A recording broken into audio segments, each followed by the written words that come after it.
में ਤੇ ਜਿਹੜੇ ਦੋਸਤ ਮੌਜੂਦ ਨੇ ਵੇਖ ਰਹੇ ਨੇ ਉਹ ਕਾਈਂਡਲੀ ਬਾਕੀ ਦੋਸਤਾਂ ਨੂੰ ਵੀ ਦੱਸ ਦੇਣ ਕਿ ਜਿਹੜਾ ਹੈ ਨਾ ਉਹ ਸ਼ੁਰੂ ਹੋ ਗਿਆ ਪ੍ਰੋਗਰਾਮ ਤੇ ਉਹ ਆ ਜਾਣ ਸਾਰੇ ਸਕਰੀਨ ਤੇ ਤਾਂ ਕਿ ਫਿਰ ਅਸੀਂ ਆਪਣਾ ਪ੍ਰੋਗਰਾਮ ਜਿਹੜਾ ਨਾ ਸ਼ੁਰੂ ਕਰ ਸਕੀਏ। ਸਾਡੇ ਗੈਸਟ ਸਾਡੇ ਨਾਲ ਮੌਜੂਦ ਨੇ। ਤੁਸੀਂ ਐਸ ਸੂਨ ਐਸ ਪੋਸੀਬਲ ਸਾਰੇ ਜਿਹੜੇ ਦੋਸਤ ਨੇ ਨਾ ਉਹ ਸਕਰੀਨ ਤੇ ਆ ਜਾਓ। ਉਨੀ ਦੇਰ ਦੇ ਵਿੱਚ ਅਸੀਂ ਆਪਣਾ ਜਿਹੜਾ ਲਿੰਕ ਵਗੈਰਾ ਹੈ ਉਹ ਦੋਸਤਾਂ ਤੱਕ ਸ਼ੇਅਰ ਕਰਦੇ ਜਾਈਏ।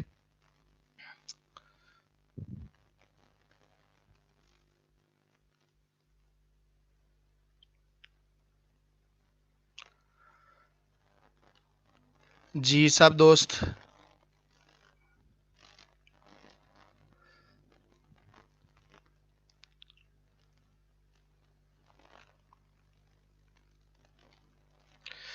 ਜੀ ਸਾਰੇ ਦੋਸਤ ਪਲੀਜ਼ ਇਸ ਨੂੰ ਸ਼ੇਅਰ ਕਰ ਦੇਣਾ ਔਰ ਜਿਹੜਾ ਹੈ ਉਹ ਬਾਕੀ ਦੋਸਤਾਂ ਨੂੰ ਦੱਸੋ ਤਾਂ ਕਿ ਸਭ ਅਸੀਂ ਪ੍ਰੋਗਰਾਮ ਸ਼ੁਰੂ ਕਰ ਸਕੀਏ।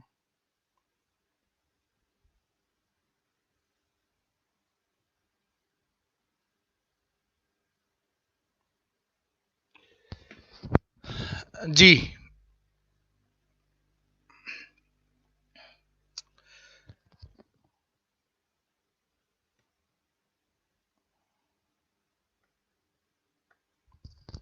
ਜੀ ਹਿਸਟਰੀ ਲੈਕਚਰ ਸੀਰੀਜ਼ ਦੇ ਵਿੱਚ ਸਾਰਿਆਂ ਨੂੰ ਇੱਕ ਦਫਾ ਦੁਬਾਰਾ ਜੀ ਆਇਆਂ ਨੂੰ। ਮੈਨੂੰ ਕਿਉਂਕਿ ਨਾਲ ਥੋੜਾ ਕੰਮ ਕਰਨਾ ਪੈਂਦਾ ਸਕਾਲਰਸ ਨੂੰ ਲਿੰਕ ਵਗੈਰਾ ਭੇਜਣ ਦਾ, ਸੋ ਉਹਦੇ ਵਾਸਤੇ ਮਾਜ਼ਰਤ। ਅਸੀਂ ਥੋੜਾ ਜਿਹਾ ਆਪਣੀ ਗੱਲਬਾਤ ਕਰਦੇ ਜਾਈਏ। ਹਿਸਟਰੀ ਲੈਕਚਰ ਸੀਰੀਜ਼ ਦੇ ਹਵਾਲੇ ਨਾਲ ਬਹੁਤ ਸਾਰੇ ਦੋਸਤਾਂ ਦੇ ਬੜੇ ਅੱਛੇ ਕਮੈਂਟ ਆਏ, ਉਹਨਾਂ ਦੇ ਬੜਾ ਇਨਕਰੇਜ ਕੀਤਾ ਇਸ ਚੀਜ਼ ਨੂੰ ਕਿ ਜਿਹੜਾ ਹੈ ਉਹ ਹਿਸਟਰੀ ਸੀਰੀਜ਼ ਬਹੁਤ ਅੱਛਾ ਚੱਲ ਰਹੀ। ਉਹਨਾਂ ਦਾ ਬਹੁਤ ਸ਼ੁਕਰੀਆ। ਅਤੇ ਉਹਦੇ ਨਾਲ ਨਾਲ ਜਿਹੜਾ ਅਸੀਂ ਮਜ਼ੀਦ ਇੱਕ ਗੱਲ ਤੁਹਾਡੇ ਨਾਲ ਫੇਰ ਰੱਖਾਂਗੇ ਕਿ ਅਸੀਂ ਉਹਨਾਂ ਟੌਪਿਕਸ ਦੇ ਉੱਪਰ ਗੱਲ ਕਰਨਾ ਚਾਹ ਰਹੇ ਹਾਂ ਜਾਂ ਉਹਨਾਂ ਟੌਪਿਕਸ ਨੂੰ ਸਾਹਮਣੇ ਰੱਖਣਾ ਚਾਹ ਰਹੇ ਹਾਂ ਜਿਨ੍ਹਾਂ ਟੌਪਿਕਸ ਦੇ ਉੱਤੇ ਇੰਨੀ ਜ਼ਿਆਦਾ ਗੱਲ ਨਹੀਂ ਹੁੰਦੀ। ਔਰ ਅਗਰ ਉਹ ਟੌਪਿਕਸ ਨੂੰ ਅਸੀਂ ਵੇਖੀਏ ਤਾਂ ਉਹਦੇ ਵਿੱਚ ਬਹੁਤ ਕੁਛ ਐਸਾ ਹੈ ਜਿਹੜਾ ਲੋਕਾਂ ਤੱਕ ਪਹੁੰਚਣਾ ਚਾਹੀਦਾ ਔਰ ਪਹੁੰਚ ਨਹੀਂ ਰਿਹਾ।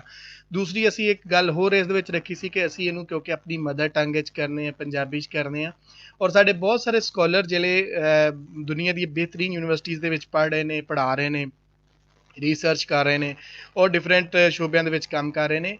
ਉਹਨਾਂ ਦਾ ਇਹ ਪੰਜਾਬੀ ਦੇ ਨਾਲ ਕਮਿਟਮੈਂਟ ਹੈ ਕਿ ਉਹ ਆਪਣਾ ਜਿਹੜਾ ਕੰਮ ਹੈ ਉਹ ਆਪਣੀ ਮਾਂ ਬੋਲੀ 'ਚ ਪ੍ਰਜੈਂਟ ਕਰਨਾ ਚਾਹੁੰਦੇ। ਬਿਕੋਜ਼ ਇੱਥੇ ਇੱਕ ਡਿਵਰਸ ਆਡੀਅੰਸ ਵੀ ਹੈ, ਐਕਟੀਵਿਸਟਾਂ ਦੀ ਵੀ, ਨੈਸ਼ਨਲਿਸਟ ਵੀ ਨੇ, ਆਮ ਪੜ੍ਹਾਰ ਬੱਚੇ, ਤਾਲਿਬ ਇਲਮ ਸਾਰੇ ਮੌਜੂਦ ਨੇ ਇਹਦੇ ਤੇ ਜਿਹੜੇ ਇਸ ਪ੍ਰੋਗਰਾਮ ਨੂੰ ਵੇਖਦੇ ਨੇ ਔਰ ਇਹਦੇ ਨਾਲ ਨਾਲ ਉਹ ਚੱਲਦੇ ਨੇ। ਸੋ ਅਸੀਂ ਇਹ ਕੋਸ਼ਿਸ਼ ਕਰਨੇ ਹਾਂ ਕਿ ਅਸੀਂ ਡਿਫਰੈਂਟ ਟੌਪਿਕਸ ਦੇ ਉੱਪਰ ਜਿਹੜਾ ਹੈ ਨਾ ਉਹ ਗੱਲਬਾਤ ਕਰ ਸਕੀਏ। ਅੱਜ ਵੀ ਜਿਹੜਾ ਇੱਕ ਸਾਡੇ ਕੋਲ ਜਿਹੜਾ ਹੈ ਉਹ ਮਿਊਜ਼ੀਕਲ ਸਿਟੀਜ਼ਨਸ਼ਿਪ ਦੇ ਉੱਤੇ ਇੱਕ ਬਹੁਤ ਅੱਛਾ ਲੈਕਚਰ ਅੱਜ ਮੈਂ ਤੁਹਾਡੇ ਨਾਲ ਸਾਂਝਾ ਕਰਾਂਗਾ। ਸਭ ਤੋਂ ਪਹਿਲਾਂ ਤਾਂ ਮੈਂ ਆਪਣੇ ਸਕਾਲਰ ਦਾ ਤੁਹਾਡੇ ਨਾਲ ਥੋੜ੍ਹਾ ਜਿਹਾ ਤਾਰਫ ਕਰਵਾ ਦਾਂ। ਤਾਰਫ ਜਿਹੜਾ ਉਹ ਸਾਡੀ ਇੱਕ ਟ੍ਰੈਡੀਸ਼ਨ ਬਣੀ ਹੈ ਅਤੇ ਅਸੀਂ ਉਹਦੇ ਮੁਤਾਬਕ ਕਰਾਵਾਂਗੇ। ਜ਼ਾਹਿਰ ਉਹਨਾਂ ਦਾ ਬਹੁਤ ਅੱਛਾ ਕੰਮ ਹੈ, ਲੋਕ ਉਹਨਾਂ ਨੂੰ ਜਾਣਦੇ ਨੇ। ਅੱਜ ਸਾਡੇ ਨਾਲ ਡਾਕਟਰ ਰਾਧਾ ਕਪੂਰੀਆ ਜੀ ਨੇ। ਆਪਨੇ ਜਿਹੜੀ PhD ਕਿੰਗਸ ਕਾਲਜ ਤੋਂ ਕੀਤੀ ਔਰ ਇਹਨਾਂ ਦਾ ਬੜਾ ਜ਼ਬਰਦਸਤ ਇੱਕ ਇਹਨਾਂ ਦੇ ਕੰਮ ਬਹੁਤ ਇੰਟਰਸਟਿੰਗ ਸੀ। ਜਿਹੜਾ ਮਹਾਰਾਜਾ ਰਣਜੀਤ ਸਿੰਘ ਦੇ ਜਿਹੜੇ ਕੋਰਟ ਮਿਊਜ਼ੀਸ਼ੀਅਨ ਸਨ ਉਹਨਾਂ ਦੇ ਉੱਪਰ ਕੰਮ ਸੀ ਔਰ ਇਹ ਬੜਾ ਯੂਨੀਕ ਕੰਮ ਹੈ। ਇਸ ਤੋਂ ਇਲਾਵਾ ਉਹਨਾਂ ਦਾ ਜਿਹੜਾ ਇਸ ਵਕਤ ਜਿਹੜੇ ਨੇ ਉਹ Leverhulme early career fellowship ਦੇ ਤਹਿਤ department of history university of Sheffield ਦੇ ਵਿੱਚ ਉਹ ਪੜ੍ਹਾ ਰਹੇ ਨੇ ਔਰ ਕਿੰਗਸ ਕਾਲਜ ਦੇ ਵਿੱਚ ਵੀ ਇਹ ਪੜ੍ਹਾਉਂਦੇ ਰਹੇ। ਦੂਜੀ ਇੱਕ ਬਹੁਤ ਖੁਸ਼ੀ ਦੀ ਬੜੀ ਇੰਟਰਸਟਿੰਗ ਜਿਹੜੀ ਗੱਲ ਹੈ ਉਹ ਮੈਂ ਆਖਰ 'ਤੇ ਦੱਸਾਂਗਾ। ਇਸ ਤੋਂ ਪਹਿਲਾਂ ਮੈਂ ਥੋੜ੍ਹਾ ਜਿਹਾ ਦੱਸ ਦੇਵਾਂ ਕਿ ਇਹਨਾਂ ਦਾ ਜਿਹੜਾ ਇੰਟਰਸਟ ਹੈ ਉਹ ਕਲਚਰਲ ਸਟੱਡੀਜ਼ ਦੇ ਵਿੱਚ, ਐਥਨੋਮਿਊਜ਼ਿਕੋਲੋਜੀ ਦੇ ਵਿੱਚ ਇਹਨਾਂ ਦਾ ਜਿਹੜਾ ਹੈ ਉਹ ਇੰਟਰਸਟ ਹੈ। ਲੇਕਿਨ ਇਹਨਾਂ ਦੀ ਇੱਕ ਸਾਡੇ ਦੋਸਤਾਂ ਵਾਸਤੇ ਜਿਹੜੇ ਸਾਰੇ ਇੱਥੇ ਰੀਡਰਸ ਨੇ, ਪੜ੍ਹਨ ਵਾਲੇ ਉਹਨਾਂ ਵਾਸਤੇ ਇੱਕ ਬੜੀ ਅੱਛੀ ਨਿਊਜ਼ ਇਹ ਵੇ ਕਿ ਉਹਨਾਂ ਦੀ ਇੱਕ ਬਹੁਤ ਜ਼ਬਰਦਸਤ ਕਿਤਾਬ ਜਿਹੜੀ ਹੈ from Pul Kanjari to Patiala, a social history of music in Punjab. ਇਹ ਕਰੰਟਲੀ ਜਿਹੜੀ ਹੈ ਅੰਡਰ ਰਿਵਿਊ ਹੈ ਆਕਸਫੋਰਡ ਯੂਨੀਵਰਸਿਟੀ ਪ੍ਰੈਸ ਤੋਂ। ਹੋਪਫੁਲੀ ਉਹ ਜਲਦੀ ਜਿਹੜੀ ਹੈ ਛਪ ਜਾਏਗੀ ਔਰ ਸਾਡੇ ਤੱਕ ਆਏਗੀ ਔਰ ਅਸੀਂ ਉਹਦੇ 'ਤੇ ਉਹਨੂੰ ਪੜ੍ਹਾਂਗੇ ਔਰ ਯਕੀਨਨ ਉਹ ਬਹੁਤ ਅੱਛਾ ਕੰਮ ਹੋਏਗਾ। ਸੋ ਇਸ ਦੇ ਨਾਲ ਮੈਂ ਜਿਹੜਾ ਹੈ ਉਹ ਆਪਣੇ ਸਕਾਲਰ ਨੂੰ ਜਿਹੜਾ ਦਾਵਤ ਦੇਣਾ ਕਿ ਉਹ ਆਉਣ ਸਾਡੇ ਨਾਲ। ਜੀ ਰਾਧਾ ਜੀ, ਜੀ ਆਇਆਂ ਨੂੰ। ਹੈਲੋ, ਕਿਵੇਂ ਹੋ ਤੋਹੀਦ? ਥੈਂਕ ਯੂ ਮੈਂ ਸੋ ਮਚ। ਬਿਲਕੁਲ ਠੀਕ ਠਾਕ। ਤੇ ਸਾਰੇ ਆਡੀਅנס ਨੂੰ ਇਹ ਵੀ ਦੱਸ ਦਈਏ ਕਿ ਅੱਜ ਆਪਣੇ ਸ਼ਹਿਰ ਆਏ ਨੇ, ਲੈਲਪੁਰ ਦੇ ਹੀ ਨੇ। ਇਹਨਾਂ ਦੀ ਫੈਮਿਲੀ ਲੈਲਪੁਰ ਤੋਂ ਹੀ ਹੈ ਔਰ ਲੈਲਪੁਰ ਯੰਗ ਹਿਸਟੋਰੀਅਨ ਕਲੱਬ ਨੇ ਅੱਜ ਇਹਨਾਂ ਨੂੰ ਚੇਚਾ ਜਿਹੜਾ ਸੱਦਿਆ ਤੇ ਅੱਜ ਸਾਡੇ ਨਾਲ ਜਿਹੜਾ ਤੁਸੀਂ ਆਪਣੀ ਗੱਲਬਾਤ ਸਾਂਝੀ ਕਰੋ। ਜੀ ਜੀ ਬਿਲਕੁਲ, ਮੇਰੇ ਦਾਦਾ ਦੀ ਦਾਦਕੇ ਲਾਇਲਪੁਰ ਦੇ ਹੈਗੇ ਤੇ ਬਹੁਤ ਖੁਸ਼ ਹੋ ਰਹੇ ਸੀ ਕਿ ਸਭੀ ਲੋਕੀ ਸੁਣ ਕੇ ਕਿ ਲਾਇਲਪੁਰ ਯੰਗ ਹਿਸਟੋਰੀਅਨਸ ਕਲੱਬ ਦਾ ਫੋਰਮ ਹੈਗਾ ਔਰ ਉਹਦੇ ਵਿੱਚ ਮੈਨੂੰ ਬੁਲਾਇਆ ਗਿਆ ਤੇ ਮੈਂ ਤੇ ਬਹੁਤ ਸ਼ੁਕਰਗੁਜ਼ਾਰ ਹਾਂ ਤੁਹਾਡੀ। ਤਾਂ ਮੈਨੂੰ ਬੜੀ ਲੱਗਦਾ ਮਿਹਰਬਾਨੀ। ਉਹਨੂੰ ਇਸ ਬਾਤ ਲਈ ਜ਼ਿਆਦਾ ਸ਼ੌਕੀਨ ਹੈਗੇ ਇਸ ਟਾਕ ਲਈ ਕਿ ਲਾਇਲਪੁਰ ਦੀ ਤੁਸੀਂ ਲਾਇਲਪੁਰ ਵਿੱਚ ਬੈਠੇ ਹੋ। I don't know, I hope my talk is also interesting, but ਮੈਨੂੰ ਲੱਗਦਾ ਲਾਇਲਪੁਰ ਲੈ ਕੇ ਉਹ ਜ਼ਿਆਦਾ ਕਰਕੇ ਉਹ ਆਣੇ ਇਸ ਟਾਕ ਲਈ। ਚਲੋ ਜੀ, ਅਸੀਂ ਫਿਰ ਮਿਲਨੇ ਹਾਂ ਤੁਹਾਡੇ ਲੈਕਚਰ ਤੋਂ ਬਾਅਦ, ਤੁਸੀਂ ਕੰਟੀਨਿਊ ਕਰੋ ਸਰ। ਜੀ। ਓਕੇ ਜੀ।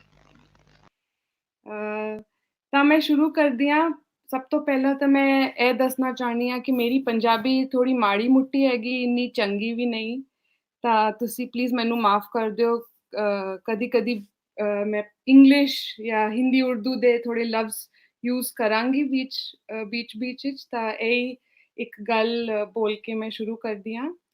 ਤਾਂ ਅੱਜ ਦੀ ਜੇ ਟਾਕ ਹੈਗੀ ਉਹ ਇਸ ਟੌਪਿਕ ਤੇ ਹੈਗੀ ਕਿ ਪਾਰਟੀਸ਼ਨ ਦਾ ਪੰਜਾਬ ਦੇ ਮਿਊਜ਼ੀਸ਼ੀਅਨਸ ਉਹਨਾਂ ਦੀ ਜ਼ਿੰਦਗੀਆਂ ਵਿੱਚ ਕੀ ਪ੍ਰਭਾਵ, ਕੀ ਇਫੈਕਟ ਹੋਇਆ। ਤਾਂ ਔਰ ਮੇਰਾ ਜੋ ਲਾਰਜਰ ਇੰਟਰਸਟ ਹੈਗਾ, ਜਿਸ ਤਰ੍ਹਾਂ ਕਿ ਤੋਹੀਦ ਹੁਣੇ ਦੱਸਿਆ ਹੈ, ਉਹ ਪੰਜਾਬ ਦੇ ਮਿਊਜ਼ੀਕਲ ਹਿਸਟਰੀ ਤੋਂ ਲੈ ਕਰ ਹੈ। ਮੇਰੀ ਜੇ PhD ਸੀਗੀ ਉਹ ਸਿਰਫ ਮਹਾਰਾਜਾ ਰਣਜੀਤ ਸਿੰਘ ਦੀ ਕੋਰਟ ਦੇ ਮਿਊਜ਼ੀਸ਼ੀਅਨਸ ਵੱਲੋਂ ਨਹੀਂ ਸੀਗੀ ਸਿਰਫ, ਉਹ ਕਲੋਨੀਅਲ ਪੰਜਾਬ ਨੂੰ ਬ੍ਰੌਡਲੀ ਵੇਖ ਰਹੀ ਸੀ। ਤਾਂ ਉਹਦੇ first chapter proper Maharaja Ranjit Singh ਦੇ ਦਰਬਾਰ ਵਿੱਚ ਜੇ ਮਿਊਜ਼ੀਸ਼ੀਅਨ ਸੀਗੇ, ਜੇ ਡਾਂਸਰਸ ਸੀਗੀਆਂ, ਉਹਨਾਂ ਦੇ ਵਿੱਚ ਰਿਸਰਚ ਸੀਗੀ। ਔਰ ਇਹ ਜੇ ਰਿਸਰਚ ਹੈ ਇਹ ਜ਼ਰੂਰੀ ਕਿਉਂ ਹੈ? ਆਪਾਂ ਹਿਸਟੋਰੀਅਨਸ ਹੈਗੇ। ਤੁਸੀਂ ਭਾਈ ਬਲਦੀਪ ਸਿੰਘ ਜੀ ਦਾ ਲੈਕਚਰ ਵੀ ਸੁਣਿਆ, ਉਹ ਮਿਊਜ਼ਿਕੋਲੋਜਿਸਟ ਹੈਗੇ, ਖੁਦ ਮਿਊਜ਼ਿਕ ਦੀ ਇੱਕ ਪਰੰਪਰਾ ਵਿੱਚ ਜੰਮੇ ਤਾਂ ਉਹ ਉਹਨੂੰ ਆਗੇ ਕਰ ਰਹੇ ਨੇ। ਮੈਂ ਖੁਦ ਇੱਕ ਹਿਸਟੋਰੀਅਨ ਹੈਗੀ, ਮੈਂ ਮਿਊਜ਼ਿਕ ਦੀ ਇੱਕ ਸ਼ਾਗਿਰਦ ਹੈਗੀ, ਇੱਕ ਸਟੂਡੈਂਟ ਹੈਗੀ। ਆਈ ਇੰਜੋਏ ਇਟ। ਮੈਨੂੰ ਇੰਨੀ ਵੀ ਡੀਪ ਨੌਲੇਜ ਤਾਂ ਹੈ ਨਹੀਂ ਮਿਊਜ਼ਿਕ ਦੀ, ਪਰ ਮੈਨੂੰ ਮਿਊਜ਼ੀਸ਼ੀਅਨਸ ਔਰ ਮਿਊਜ਼ਿਕ ਦਾ ਬਹੁਤ ਸ਼ੌਕ ਹੈਗਾ, ਉਹਨਾਂ ਦੀ ਰਿਸਰਚ ਕਰਨ ਦਾ। ਤਾਂ ਹਿਸਟੋਰੀਅਨਸ ਜੇ ਹੈਗੇ ਉਹ ਜ਼ਿਆਦਾਤਰ ਮਿਊਜ਼ਿਕ ਔਰ ਡਾਂਸ ਜੈਸੀ ਚੀਜ਼ਾਂ ਨੂੰ ਇਨਕੌਨਸੀਕੁਐਂਸ਼ਨਲ ਯਾਨੀ ਮਾਮੂਲੀ ਟ੍ਰਿਵੀਅਲ ਸਮਝਦੇ ਨੇ ਕਿ ਇਹ ਤੇ ਜੇ ਅਸਲ ਚੀਜ਼ ਹੈਗੀ ਤਾਰੀਖ ਦੀ ਜਾਂ ਇਤਿਹਾਸ ਦੀ, ਉਦੋਂ ਭਾਰ ਹੈਗੇ। ਦੇ ਆਰ ਥੋੜੇ ਜਿਹੇ ਐਵੇਂ ਹੀ ਹੈਗੇ, ਹਫੜ ਦਫੜ ਕਿ ਮੌਸੀਕੀ ਔਰ ਜੋ ਮਿਊਜ਼ੀਸ਼ੀਅਨਸ ਔਰ ਡਾਂਸਰਸ ਹੈ ਉਹਨਾਂ ਦਾ ਕੋਈ ਮਹੱਤਵ ਨਹੀਂ ਹੁੰਦਾ ਹਿਸਟਰੀ ਵਿੱਚ ਨਾਰਮਲੀ। ਤਾਂ ਇਸ ਬਾਤ ਨੂੰ ਗਿਆਨ ਪਾਂਡੇ ਜੇ ਇੱਕ ਹਿਸਟੋਰੀਅਨ ਹੈਗੇ, ਉਹ ਇੱਕ ਬੜੀ ਸੋਹਣੀ ਸੀ ਇੱਕ ਲਾਈਨ ਲਿਖੀ ਹੈ ਅੰਗਰੇਜ਼ੀ ਵਿੱਚ। ਉਹ ਕਹਿੰਦੇ ਨੇ ਕਿ ਦ ਆਰਕਾਈਵ, ਜੇ ਆਰਕਾਈਵ ਹੁੰਦਾ ਜਿੱਥੇ ਦਸਤਾਵੇਜ਼ ਹੁੰਦੇ, ਜਿੱਥੇ ਸਾਰੇ ਡਾਕੂਮੈਂਟਸ, ਪੁਰਾਣੇ ਹਿਸਟੋਰੀਕਲ ਡਾਕੂਮੈਂਟਸ ਰੱਖੇ ਜਾਂਦੇ ਹੈ, ਉਹ ਜੇ it is a site of remembering, ਉਹ ਕਹਿੰਦਾ ਹੈ, but it is at the same time a project of forgetting। ਤਾਂ ਜੇ ਆਰਕਾਈਵ ਹੈਗੀ ਉਹ ਇੱਕ ਯਾਦ ਕਰਨ ਦੀ ਥਾਂ ਵੀ ਹੈਗੀ, ਉਹਦੇ ਨਾਲ ਨਾਲ ਇੱਕ ਭੁੱਲਣ ਦਾ ਕਾਰਜ ਵੀ ਹੈਗਾ। ਕਿਉਂਕਿ ਭੁੱਲਣ ਦੇ ਉਹ ਭੁੱਲ ਜਾਂਦੇ ਨੇ, ਕਿਸ ਚੀਜ਼ਾਂ ਨੂੰ ਭੁੱਲ ਜਾਂਦੇ ਨੇ, ਕਿਨ ਚੀਜ਼ਾਂ ਨੂੰ? ਮਿਊਜ਼ਿਕ, ਡਾਂਸ, ਇਸ ਤਰ੍ਹਾਂ ਜੇ ਚੀਜ਼ਾਂ ਹੈਗੀ ਸੋਸ਼ੋ ਕਲਚਰਲ ਲਾਈਫ ਦੀ, ਉਹਨਾਂ ਨੂੰ ਟ੍ਰਿਵੀਅਲ, ਇਨਕੌਨਸੀਕੁਐਂਸ਼ਨਲ, ਉਹਨਾਂ ਨੂੰ ਥੋੜਾ ਜਿਹਾ ਐਵੇਂ ਹੀ ਸਮਝਿਆ ਜਾਂਦਾ ਹੈ। ਤਾਂ ਮਿਊਜ਼ੀਸ਼ੀਅਨਸ ਔਰ ਡਾਂਸਰਸ ਨੂੰ ਵੀ ਅਸੀਂ ਭੁੱਲ ਜਾਂਦੇ ਨੇ, ਹਿਸਟਰੀ ਤੇ ਭਾਰ ਸਮਝਦੇ ਨੇ। ਤਾਂ ਇਸੀ ਸੋਚ ਨੂੰ ਅੱਗੇ ਲੈ ਜਾਣ ਦੀ ਕੋਸ਼ਿਸ਼ ਹੈਗੀ, ਜੋ ਮੈਂ ਰਿਸਰਚ ਤੁਹਾਨੂੰ ਦੱਸ ਰਹੀ ਹਾਂ, ਕਿ ਹਿਸਟੋਰੀਅਨਸ ਨੂੰ ਵੀ ਮਿਊਜ਼ੀਸ਼ੀਅਨਸ ਐਂਡ ਡਾਂਸਰਸ ਦੀ ਹਿਸਟਰੀ ਵੀ ਲਿਖਣੀ ਚਾਹੀਦੀ, ਸੋਚਣੀ ਚਾਹੀਦੀ। और क्यों सोचनी चाहिए? For Punjab, why is this important? This is important क्योंकि जो पंजाब है, we understand Punjab as a site of folk music, लोक धुन, या फिर सूफी कवाली म्यूजिक, या फिर शब्द कीर्तन, सिख म्यूजिक का जो इन्ना वड्डा इतनी वड्डी परंपरा हैगी। पर पंजाब विच जे क्लासिकल म्यूजिक दी एक लहर हैगी, ओनू इन्नी नज़दीकी से नहीं समझा गया।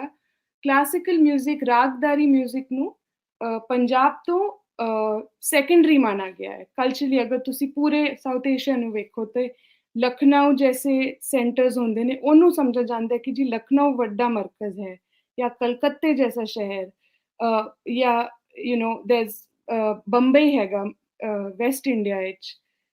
ਤਾਂ ਮੇਰੀ ਇਹ ਛੋਟੀ ਸੀ ਆਰਗੂਮੈਂਟ ਹੈਗੀ ਕਿ ਪਾਰਟੀਸ਼ਨ ਦਾ ਹੀ ਇੱਕ ਨਤੀਜਾ ਹੈ, ਕਿ ਪਾਰਟੀਸ਼ਨ ਦਾ ਹੀ ਪ੍ਰਭਾਵ ਹੈਗਾ ਕਿ ਅਸੀਂ ਪੰਜਾਬ ਦੀ ਜੇ ਕਲਾਸੀਕਲ ਮਿਊਜ਼ੀਕਲ ਟ੍ਰੈਡੀਸ਼ਨਸ ਹੈ, ਕਲਾਸੀਕਲ ਵਿਰਸਾ ਜੇ ਹੈਗੀ, ਉਹਨੂੰ ਭੁੱਲ ਗਏ ਨੇ। ਕਿ ਅਸੀਂ ਲਾਹੌਰ ਦਾ ਜੋ ਇੰਨਾ ਵੱਡਾ ਯੋਗਦਾਨ, ਇੰਨਾ ਵੱਡਾ ਕੰਟਰੀਬਿਊਸ਼ਨ ਹੈਗਾ ਕਲਾਸੀਕਲ ਮਿਊਜ਼ਿਕ ਲਈ, ਉਹ ਵੀ ਅਸੀਂ ਭੁੱਲ ਜਾਂਦੇ ਨੇ। ਤੇ ਪਟਿਆਲਾ ਦਾ ਨਾਮ ਬਹੁਤ ਅੱਗੇ ਹੈ, ਜਾਇਜ਼ ਕਾਰਨਾਂ ਨਾਲ। ਬਿਲਕੁਲ ਲੈਜੀਟਿਮੇਟ ਗੱਲ ਹੈ ਕਿ ਜੀ Patiala foremost classical music tradition ਹੈ ਪੰਜਾਬ ਦਾ। ਪਰ ਲਾਹੌਰ, ਹੋਰ ਵੀ ਜੇ ਸੈਂਟਰਸ ਹੈਗੇ, ਅੰਮ੍ਰਿਤਸਰ, ਜਲੰਧਰ, ਸ਼ਾਮ 84, ਕਸੂਰ, ਤਾਂ ਇਹ ਬਹੁਤ ਸਾਰੇ ਨੇ ਸ਼ਹਿਰ ਹੈਗੇ ਨੇ ਜਿਨ੍ਹਾਂ ਨੇ ਮਿਲ ਕਰ ਇੱਕ ਸਾਂਝੀ ਕਲਾਸੀਕਲ ਮਿਊਜ਼ਿਕ ਦੀ ਟ੍ਰੈਡੀਸ਼ਨ ਬਣਾਈ ਪੰਜਾਬ ਲਈ। ਤਾਂ ਮੇਰਾ ਤੇ ਹੁਣ ਇੱਕ ਕੁਐਸਚਨ ਹੀ ਹੈਗਾ, ਮੇਰੀ ਰਿਸਰਚ ਸ਼ੁਰੂ ਹੋਈ ਹੈ ਕਿ ਭਾਈ why is it that Patiala becomes representative of Punjab's musical traditions, and why is it that these other cities, their names don't remain as strong in the memory, in the cultural memory? और मेरी submission ये है कि this is a result of partition, कि जे partition करके एक memory, साडी memory विच भी एक fracture होया कि जे बंटवारा होया ਉਹਦਾ जे impact ਹੈਗਾ ਇਸ realm ਵਿੱਚ ਵੀ ਹੈਗਾ। ਤਾਂ ਮੈਂ ਹੁਣ ਇੱਕ ਛੋਟਾ ਜਿਹਾ ਇਹ ਥੋੜਾ ਜਿਹਾ ਪ੍ਰੀਲਿਮਿਨਰੀ ਬੈਕਗਰਾਉਂਡ ਦੇਣ ਤੋਂ ਬਾਅਦ ਮੈਂ ਇੱਕ ਛੋਟਾ ਸਾ ਗਾਣਾ ਤੁਹਾਡੇ ਲਈ ਵਜਾਉਣਾ ਚਾਹੁੰਦੀ ਹਾਂ। ਪੰਜਾਬੀ ਵਿੱਚ ਹੈਗਾ, ਫਿਲਮ ਮਦਾਰੀ ਦਾ 1950 ਤੋਂ ਇਹ ਗਾਣਾ ਹੈਗਾ, ਤੇ ਇਸ ਦੀ ਇੱਕ ਲਾਈਨ ਸੁਣ ਕੇ ਆਪਾਂ ਇਹਦੇ ਉੱਤੇ ਚਰਚਾ ਕਰਾਂਗੇ।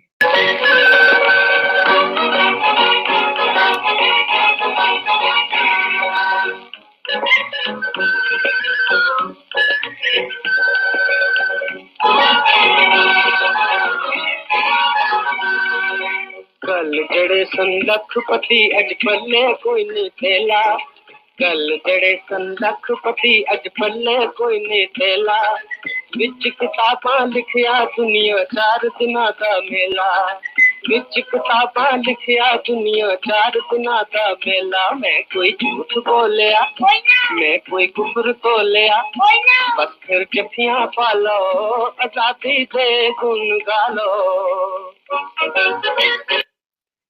ਤਾਂ ਮੈਂ ਇਹ ਗਾਣਾ ਜ਼ਰੂਰ ਇਸ ਲਈ ਬਜਾਣਾ ਚਾਹੁੰਦੀ ਸੀ ਕਿ ਉਹ ਕਹਿ ਰਹੇ ਨੇ ਕਿ ਜੇ ਕੱਲ ਲੱਖਪਤੀ ਸੀਗੇ, ਅੱਜ ਉਹਨਾਂ ਦੇ ਪੱਲੇ ਕੋਈ ਨਹੀਂ ਥੇਲਾ, ਅੱਜ ਇੱਕਦਮ ਉਹ ਗਰੀਬ ਹੋ ਗਏ ਨੇ। ਦੁਨੀਆ ਤਾਂ 4 ਦਿਨਾਂ ਦਾ ਮੇਲਾ ਹੈ। ਤਾਂ ਫਿਰ ਉਹ ਬੋਲਦਾ ਕਿ ਮੈਂ ਕੋਈ ਝੂਠ ਬੋਲਿਆ, ਤਾਂ ਉਹ ਕੁੜੀ ਬੋਲਦੀ ਕਿ ਨਹੀਂ ਕੋਈ ਨਾ। ਤਾਂ ਫਿਰ ਕਹਿੰਦਾ ਫਿਰ ਜੱਪੀਆਂ ਪਾ ਲਓ ਔਰ ਆਜ਼ਾਦੀ ਦੇ ਗੁਣ ਗਾ ਲਓ।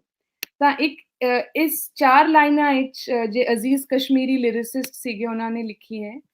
ਤਾਂ ਇਨ 4 ਲਾਈਨਾਂ ਵਿੱਚ ਵੀ ਇੱਕ ਆਇਰਨੀ ਹੈਗੀ ਕਿ ਪਾਰਟੀਸ਼ਨ ਦਾ ਜੇ ਇੰਪੈਕਟ ਸੀਗਾ, ਉੱਥੇ ਜੇ ਲੋਕੀ ਜ਼ਮੀਨਦਾਰ ਸੀਗੇ, ਜੇ ਬੜੇ ਰਈਸ ਸੀਗੇ, ਓਵਰਨਾਈਟ ਉਹਨਾਂ ਨੂੰ ਇੰਨੇ ਮੁਸ਼ਕਿਲਾਤ ਸਹਿਣੀ ਪੜੀ। ਤਾਂ ਤਬ ਸਟਿਲ ਐਟ ਦੀ ਐਂਡ ਉਹ ਕਹਿੰਦੇ ਨੇ ਕਿ ਆਜ਼ਾਦੀ ਦੇ ਗੁਣ ਗਾ ਲਓ। ਤਾਂ ਇੱਕ ਸਾਰਕੈਜ਼ਮ ਹੈਗਾ, ਇੱਕ ਕ੍ਰਿਟੀਕ ਹੈਗਾ ਪਾਰਟੀਸ਼ਨ ਦਾ। ਔਰ ਇਸ ਮੂਵੀ ਦਾ ਜੇ ਮਿਊਜ਼ਿਕ ਹੈਗਾ, ਉਹ ਮਿਊਜ਼ਿਕ ਦਿੱਤਾ ਉਸਤਾਦ ਅੱਲਾ ਰੱਖਾ, ਜੋ ਕਿ ਪੰਜਾਬ ਘਰਾਣੇ ਦੇ ਇੰਨੇ ਵੱਡੇ ਐਕਸਪੋਨੈਂਟ ਸੀਗੇ, ਉਸਤਾਦ ਜ਼ਾਕਿਰ ਹੁਸੈਨ ਦੇ ਫਾਦਰ। ਤਾਂ ਤਬਲਾ ਉਹਨਾਂ ਨੇ ਪੋਪੂਲਰਾਈਜ਼ ਕੀਤਾ ਵਰਲਡ ਓਵਰ।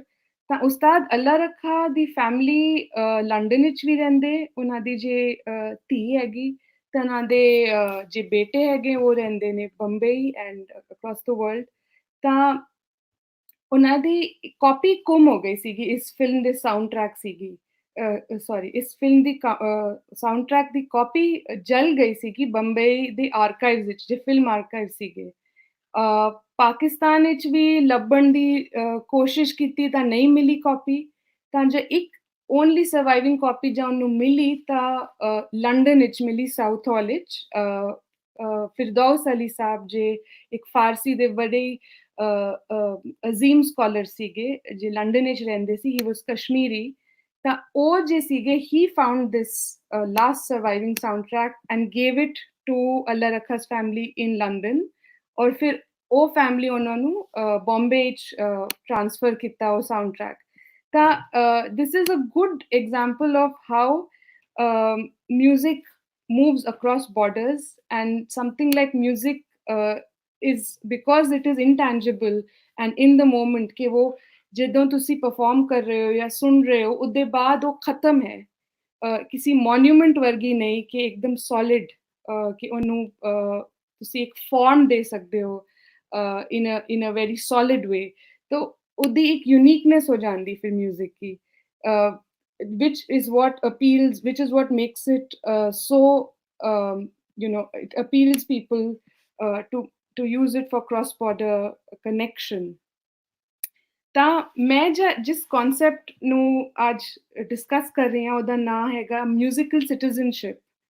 ਤਾਂ ਯਾਨੀ ਜੇ ਮੌਸੀਕੀ ਜਾਂ ਸੰਗੀਤ ਨੂੰ ਲੈ ਕੇ ਜੇ ਇੱਕ ਸ਼ਹਿਰੀਅਤ ਬੋਲਦੇ ਨੇ ਉਰਦੂ ਵਿੱਚ, ਸਿਟੀਜ਼ਨਸ਼ਿਪ ਨੂੰ ਹਿੰਦੀ ਵਿੱਚ ਨਾਗਰਿਕਤਾ ਬੋਲਦੇ ਨੇ। ਤਾਂ ਬਿਲੋਂਗਿੰਗ ਦੀ ਵੀ ਇੱਕ ਬਾਤ ਹੁੰਦੀ ਸਿਟੀਜ਼ਨਸ਼ਿਪ ਵਿੱਚ। ਤਾਂ ਇੱਕ ਸਕਾਲਰ ਹੈਗੀ ਹੌਫਮੈਨ, ਉਹ ਕਹਿੰਦੀ ਨਹੀਂ ਕਿ citizenship is the imagination of political community or the fantasy of political community without outsiders। यानी एक ऐसे भाईचारे ਦੀ ਕਲਪਨਾ ਹੈਗੀ ਸਿਟੀਜ਼ਨਸ਼ਿਪ ਜਿਹਦੇ ਵਿੱਚ ਕੋਈ ਭਾਰ ਦੇ ਲੋਕ ਨਹੀਂ ਹੈਗੇ। ਤਾਂ ਮੇਰਾ ਇਹ ਮੰਨਣਾ ਹੈ ਕਿ ਮਿਊਜ਼ਿਕ ਨੂੰ ਲੈ ਕੇ ਇੱਕ ਬ੍ਰੌਡਰ ਸਾਊਥ ਏਸ਼ੀਅਨ ਸਿਟੀਜ਼ਨਸ਼ਿਪ ਕੋ ਅਸੀਂ ਵੇਖ ਸਕਦੇ ਨੇ ਪੰਜਾਬ ਦੇ ਕੰਟੈਕਸਟ ਵਿੱਚ। ਇਹ ਜ਼ਰੂਰੀ ਸਵਾਲ ਇਸ ਲਈ ਵੀ ਹੈ ਕਿਉਂਕਿ ਮਿਊਜ਼ੀਸ਼ੀਅਨਸ ਜੇ ਹੈਗੇ ਪਾਰਟੀਸ਼ਨ ਤੋਂ ਪਹਿਲਾਂ ਵੀ ਰਿਆਸਤੋਂ ਲਈ ਪੈਟਰਨੇਜ ਲੈਣੇ ਉਹ ਮੂਵ ਕਰਦੇ ਰਹਿੰਦੇ ਨੇ। ਤਾਂ ਬਾਰਡਰ ਦਾ ਜੇ ਕਨਸੈਪਟ ਹੈ ਕਿ ਜੀ ਅਸੀਂ ਇਸ ਜਗ੍ਹਾ ਹੀ ਰਵਾਂਗੇ ਕਿ ਅਸੀਂ ਇੱਥੋਂ ਬਾਹਰ ਨਹੀਂ ਜਾਣਾ, ਉਹ ਕਨਸੈਪਟ ਮਿਊਜ਼ੀਸ਼ੀਅਨਸ ਨੂੰ ਇੰਨਾ ਇਫੈਕਟ ਨਹੀਂ ਕਰਦਾ ਕਿਉਂਕਿ they have always moved in search of patrons, in search of courts who would give them patronage as a form of livelihood. To stay alive, they would move from court to court and move from city to city। ਤਾਂ ਇੱਥੇ musicians ਦੀ ਇੱਕ identity ਹੈਗੀ, definition ਹੈਗੀ। ਤਾਂ partition ਦੇ ਬਾਅਦ ਵੀ musicians ਇੱਕ group ਹੈਗਾ ਜੋ ਕਿ border ਨੂੰ cross ਕਰਦਾ ਰਹਿੰਦਾ ਹੈ। ਤਾਂ ਇਸ ਟੌਪਿਕ ਮਤਲਬ ਕ੍ਰਾਸ ਕਿਸ ਤਰ੍ਹਾਂ ਕਰਦਾ ਹੈ, ਸਿੱਖਣ ਲਈ ਮਿਊਜ਼ਿਕ ਸਿੱਖਣ ਲਈ ਇੱਥੇ ਉੱਥੇ ਜਾਂਦੇ ਨੇ, ਪਾਕਿਸਤਾਨ ਤੋਂ ਇੰਡੀਆ, ਇੰਡੀਆ ਤੋਂ ਪਾਕਿਸਤਾਨ ਜਾਣੇ, ਜਾਂ ਫਿਰ ਸਾਊਥ ਸਬ ਕੰਟੀਨੈਂਟ ਸੇ ਇੱਥੇ ਆਉਂਦੇ, ਯੂਕੇ ਆਉਂਦੇ, ਅਮਰੀਕਾ ਜਾਂਦੇ, ਕੈਨੇਡਾ ਜਾਂਦੇ ਪਰਫਾਰਮ ਕਰਨ ਲਈ, ਦੋਨੋਂ ਇੰਡੀਆ ਤੋਂ ਪਾਕਿਸਤਾਨ ਜਾਂਦੇ, ਪਾਕਿਸਤਾਨ ਤੋਂ ਇੰਡੀਆ ਆਉਂਦੇ। ਤਾਂ ਇਹ ਬਾਰਡਰ ਨੂੰ ਪਾਰ ਕਰਨ ਦੀ ਕਿਹੜੀ ਹਿਸਟਰੀ ਹੈਗੀ 47 ਤੋਂ ਪ੍ਰੈਜ਼ੈਂਟ ਤੱਕ। ਤਾਂ ਹਾਲੇ ਇਹ ਪ੍ਰੋਜੈਕਟ ਇਨ ਪ੍ਰੋਗਰੈਸ ਹੈਗਾ, ਇਨ ਪ੍ਰੋਸੈਸ। ਤਾਂ ਮੈਂ ਅਪੀਲ ਕਰਦੀ ਹਾਂ ਜੋ ਵੀ ਸੁਣ ਰਹੇ, all of you listening right now, especially in Pakistan, ਕਿ ਜੋ ਵੀ ਇਹ ਸਟੋਰੀਜ਼ ਹੈਗੀ ਇਹਨਾਂ ਨੂੰ ਆਪਾਂ ਰਿਕਾਰਡ ਕरें, ਆਰਕਾਈਵ ਕरें, so that we can preserve this history and cultural memory of connected histories। ਜੇ ਸਾਡੀ ਹਿਸਟਰੀਜ਼ ਹੈਗੀ ਇਕਜੁੱਟ ਜੁੜੀ ਹੋਈਆਂ ਹਿਸਟਰੀ, ਜੋ ਕਿ ਉਹ ਵਾਲੀ ਹਿਸਟਰੀਜ਼ ਆਪਾਂ ਕਮ ਵੇਖਦੇ ਨੇ, ਕਮ ਪੜ੍ਹਦੇ ਨੇ। ਜੇ ਆਪਾਂ ਸਕੂਲ ਟੈਕਸਟ ਬੁੱਕਸ ਵਿੱਚ ਹਿਸਟਰੀ ਪੜ੍ਹਦੇ, ਵੇਖਦੇ, ਸੁਣਦੇ, ਉਹ ਜ਼ਿਆਦਾਤਰ ਜੰਗ ਦੀ, ਵਿਰੋਧੀ ਹਿਸਟਰੀਜ਼ ਹੁੰਦੀ, ਲੜਾਈ ਦੀ ਹੁੰਦੀ, ਕਨੈਕਸ਼ਨ ਦੀ ਸਾਂਝੀ ਵਿਰਾਸਤ ਜਾਂ ਸਾਂਝੀ ਸਟੋਰੀਜ਼ ਨਹੀਂ ਹੁੰਦੀ। ਕਿ ਮਿਊਜ਼ੀਸ਼ੀਅਨਸ ਐਜੂਕੇਸ਼ਨ ਕੀ ਜੋ ਇੱਕ ਕਹਾਣੀ ਹੈਗੀ ਕਿ ਉਸਤਾਦ, ਸਾਡੇ ਉਸਤਾਦ ਜੀ ਬਾਰਡਰ ਉਸ ਪਾਰ ਹੈਗੇ ਆ, ਆਪਾਂ ਇਸ ਲਿਨੀਏਜ ਦੇ ਸ਼ਾਗਿਰਦ ਹੈਗੇ ਜੋ ਕਿ ਬਾਰਡਰ ਦੇ ਦੋਨੋਂ ਪਾਰ ਹੈਗੀ। ਤਾਂ ਇਸ ਹਿਸਟਰੀ ਨੂੰ ਆਪਾਂ ਕੈਸੇ ਲਿਖ ਸਕਦੇ ਨੇ, ਔਰ ਇਸ ਹਿਸਟਰੀ ਨੂੰ ਲਿਖਣਾ ਵੀ ਜ਼ਰੂਰੀ ਕਿਉਂ ਹੈ? ਇਸ ਲਈ ਜ਼ਰੂਰੀ ਹੈ ਕਿ ਪਾਰਟੀਸ਼ਨ ਦੇ ਜੇ ਘਾव ਹੈਗੇ, ਜੇ ਵੂਨਸ ਹੈਗੇ, ਉਹ ਅੱਜ ਤੱਕ ਅਸੀਂ ਵੇਖ ਸਕਦੇ ਨੇ, ਫੀਲ ਕਰ ਸਕਦੇ ਨੇ। ਐਂਡ ਦੋਨੋਂ governments there has been no attempt to create a memorial to mourn the losses of partition ਕਿ ਜੇ partition ਦਾ ਇੰਪੈਕਟ ਨੈਗੇਟਿਵ ਇੰਪੈਕਟ ਰਿਹਾ ਹੈ ਲੋਕਾਂ ਦੀ ਸਾਈਕੀ ਵਿੱਚ ਉਹਨੂੰ ਐਡਰੈਸ ਕਰਨ ਦੇ ਕੋਈ ਯਾਦਗਾਰ ਗਵਰਨਮੈਂਟ ਤੋਂ ਬਣਾਉਣਗੀ ਨਹੀਂ ਬਣਾਓਗੀ ਵੀ ਤੇ ਉਹ ਸਿਰਫ ਇੰਡੀਆ 'ਚ ਇੰਡੀਅਨਸ ਨੂੰ ਮੋਨ ਕਰੇਗੀ ਪਾਕਿਸਤਾਨ 'ਚ ਪਾਕਿਸਤਾਨੀਆਂ ਨੂੰ ਮੋਨ ਕਰੇਗੀ ਕਿ ਜੇ ਇੱਕ ਕਲੈਕਟਿਵ ਲਾਸ ਸੀਗੀ ਉਹਨਾਂ ਨੇ ਤਾਂ ਮੋਨ ਗਵਰਨਮੈਂਟਸ ਨੇ ਤੇ ਇਸ ਤਰ੍ਹਾਂ ਕੋਈ ਐਫਰਟ ਨਹੀਂ ਕਰਨੀ ਤਾਂ ਇੱਕ ਮਿਊਜ਼ਿਕ ਦੇ ਨਾਲ ਇੱਕ ਯਾਦਗਾਰ म्यूजिक का एक यादगारी रोल भी होंदा तो ये जो void हैगा वैक्यूम psychological vacuum जो कि which is there because of the lack of any memorials lack of any yadgar monuments to the people who died and suffered in partition ਉਸ ਤੋਂ ਲੈ ਕੇ ਮਿਊਜ਼ਿਕ ਦਾ ਇੱਕ ਬਹੁਤ ਜ਼ਰੂਰੀ ਰੋਲ ਹੁੰਦਾ ਹੈ ਇੱਕ ਹੀਲਿੰਗ ਦਾ ਰੋਲ ਤਾਂ ਉਹ ਤਾਂ ਸਹੀ ਹੈਗਾ ਪਰ ਮਿਊਜ਼ੀਸ਼ੀਅਨਸ ਦਾ ਆਪਣਾ ਕੀ ਤਜਰਬਾ ਸੀਗਾ partition the that is a question ਉਸ ਨੂੰ ਆਪਾਂ ਦੇਖਦੇ ਨੇ ਥੋੜੀ ਜਿਹੀ ਮੈਂ ਹੋਰ ਗੱਲਾਂ ਦੱਸਦੀ ਫਿਰ we'll move on to some stories about people like Bade Ghulam Ali Khan Sahab, Roshan Ara Begum and these are just the more well-known people who went through partition but there are so many more in Punjab who need to be researched and written about ਹੁਣ ਜੇ citizenship ਦੀ ਬਾਤ ਹੁੰਦੀ ਤਾਂ ਇੱਕ political notion ਹੁੰਦਾ ਕਿ ਆਪਾਂ Indian nation ਤੋਂ belong ਕਰਦੇ ਜਾਂ ਪਾਕਿਸਤਾਨੀ ਨੇਸ਼ਨ ਨੂੰ ਬਿਲੋਂਗ ਕਰਦੇ ਜਾਂ ਸ਼੍ਰੀਲੰਕਨ ਨੇਸ਼ਨ ਵਗੈਰਾ ਵਗੈਰਾ ਬੰਗਲਾਦੇਸ਼ੀ ਨੇਸ਼ਨ ਤਾਂ ਇੱਕ ਪੋਲੀਟੀਕਲ ਨੋਸ਼ਨ ਆਫ ਬਿਲੋਂਗਿੰਗ ਹੁੰਦੀ ਸਾਥ ਸਾਥ ਹੀ ਅੱਜ ਕੱਲ ਇੱਕ ਹੋਰ ਸਕੋਲਰਲੀ ਰਿਸਰਚ ਦੀ ਇੱਕ ਲਹਿਰ ਚੱਲ ਰਹੀ ਹੈ ਉਹਨੂੰ ਲੋਕ ਕੀ ਕਹਿੰਦੇ ਨੇ ਸੈਂਸਸ ਐਂਡ ਸਿਟੀਜ਼ਨਸ਼ਿਪ ਕਿ ਜੇ ਸਾਡੀ ਸੈਂਸਰੀ ਐਕਸਪੀਰੀਐਂਸਿਸ ਹੁੰਦੇ ਨੇ ਕਿ sound and site and smell ਉਹਨਾਂ ਦਾ ਕੀ ਇਨ ਚੀਜ਼ਾਂ ਦਾ ਇਨ ਜੇ ਕਹਿੰਦੇ ਨੇ ਹਿੱਸੋਂ ਦਾ ਜਾਂ ਇੰਦਰੀਆਂ ਦਾ ਕੀ ਕਨੈਕਸ਼ਨ ਹੁੰਦਾ ਸਿਟੀਜ਼ਨਸ਼ਿਪ ਦੇ ਨਾਲ ਫੋਰ ਐਗਜ਼ਾਮਪਲ ਇੰਡੀਆ ਵਿੱਚ ਕਈ ਐਸੀ ਫਿਲਮਸ ਹੈਗੀ ਜਿਸ ਤਰ੍ਹਾਂ ਮਦਰ ਇੰਡੀਆ ਹੈਗੀ ਉਹਦੇ ਨਾਲ ਵੀ ਇੱਕ ਨੇਸ਼ਨ ਦੀ ਇੱਕ ਕਨਸੈਪਟ ਬਹੁਤ ਹੀ ਕਰੀਬ ਨਾਲ ਜੁੜੀ ਹੋਈ ਹੈ ਕਿ ਉਹਨੂੰ ਵੇਖ ਕੇ ਵੀ ਤੁਸੀਂ ਇੱਕ ਫੀਲਿੰਗ ਹੁੰਦੀ ਨਹੀਂ ਇੱਕ ਭਾਵਨਾ ਹੁੰਦੀ ਨਹੀਂ ਇੱਕ ਸੈਂਸ ਹੁੰਦੀ ਨਹੀਂ ਕਿ ਆਪਾਂ ਇੰਡੀਅਨ ਨੇਸ਼ਨ ਤੋਂ ਬਿਲੋਂਗ ਕਰਦੇ ਨੇ ਸਿਮਿਲਰਲੀ ਪਾਕਿਸਤਾਨ ਵਿੱਚ ਵੀ ਇਸ ਤਰ੍ਹਾਂ ਐਗਜ਼ਾਮਪਲਸ ਹੋ ਸਕਦੇ ਨੇ ਕਿ ਕੋਈ ਗੀਤ ਐਸੇ ਹੁੰਦੇ ਨੇ ਕਿ ਆਪਾਂ ਸਪੈਸ਼ਲੀ ਵਾਰ ਟਾਈਮ ਦੇ ਵੇਲੇ ਇੱਕ ਕਾਫੀ ਸਾਰੇ ਗੀਤ ਐਸੇ ਆਉਂਦੇ ਨੇ ਨੈਸ਼ਨਲਿਸਟ ਕਿ ਤੁਸੀਂ ਫੀਲ ਕਰਦੇ ਹੋ ਕਿ ਆਈ ਬਿਲੋਂਗ ਟੂ ਦਿਸ ਨੇਸ਼ਨ तो सिमिलरली सवाल ये उठता है कि एक लार्जर पंजाब या फिर एक larger south Asian musical citizenship ਨੂੰ ਆਪਾਂ कैसे इमेजिन करिए कैसे सोच सकते ने म्यूजिशियंस ਦਾ ਤੇ ਇਹ ਮੰਨਣਾ ਸੀਗਾ ਕਿ ਕਾਫੀ ਪਾਰਟੀਸ਼ਨ ਦੇ ਇੰਪੈਕਟ ਉਹਨਾਂ ਨੂੰ ਨੈਗੇਟਿਵ ਲੱਗੇ ਸੀਗੇ ਉਸਤਾਦ ਬੜੇ ਗੁਲਾਮ ਅਲੀ ਖਾਨ ਸਾਹਿਬ ਜੇ ਪਟਿਆਲਾ ਘਰਾਣੇ ਦੇ ਸਭ ਤੋਂ ਪ੍ਰਮੁੱਖ ਤੇ ਪ੍ਰੋਮਿਨੈਂਟ ਉਸਤਾਦ ਸੀਗੇ ਉਹਨਾਂ ਮੰਨਣਾ ਸੀ ਕਿ ਜਦੋਂ if every child in every home had learned classical music we would have not been partitioned ਤੇ ਜੋ partition ਦਾ ਜੋ horror ਸੀਗਾ ਉਹ ਆਪਾਂ ਨਹੀਂ ਵੇਖ ਸਕਦੇ ਅਗਰ ਵੇਖਦੇ ਅਗਰ ਸਾਰੇ ਬੱਚਿਆਂ ਨੂੰ ਇੱਕ ਤਾਲੀਮ ਮਿਲਦੀ ਕਲਾਸਿਕਲ ਰਾਗ ਮਿਊਜ਼ਿਕ ਦੀ ਤਾਂ ਇੱਕ ਉਹਨਾਂ ਦਾ ਇੱਕ ਇਸ ਤਰ੍ਹਾਂ ਦਾ ਨਜ਼ਰੀਆ ਸੀ ਮੈਂ ਹੁਣ ਉਸਤਾਦ ਬੜੇ ਗੁਲਾਮ ਅਲੀ ਖਾਨ ਸਾਹਿਬ ਦੀ ਗੱਲ ਕਰਨਾ ਚਾਹੁੰਦੀ ਹਾਂ ਉਹ ਬੜੇ ਇੰਟਰਸਟਿੰਗ ਕੈਰੈਕਟਰ ਹੈਗੇ from the perspective of citizenship ਕਿਉਂ ਤੁਸੀਂ ਪੁੱਛੋਗੇ ਕਿਉਂ ਇਸ ਲਈ ਕਿ the Pakistanis in the audience will know his birthplace was Kasoor which is near Lahore twin city of Lahore and he belonged to the Kasoor Patiala Gharana so he had his training was from these two connected gharanas of Punjab though Patiala as I've said is the bigger gharana and over time Patiala came to represent the whole region of Punjab that is another discussion but Ustad Bade Ghulam Ali Khan was a Pakistani citizen from 1947 to 1957 and he was an Indian citizen from 1957 to 1967-68, which is when he died. So this is why he's a very interesting figure, because he was for exactly 10 years of his life a Pakistani citizen, for exactly 10 years of his life an Indian citizen. But I think if he was to identify himself, he would in no uncertain terms identify himself as a musical citizen of South India. ਤਾਂ ਉਹ ਵੀ ਕਹਾਣੀ ਹੈਗੀ ਕਿ why did he migrate? There are different versions of this story. First version says that he had differences with Bukhari Saab, who was the director of radio and music in Pakistan, and Ustad Bade Ghulam Ali Khan Saab had reservations about the Islamicization of music at that time in the 50s in Pakistan.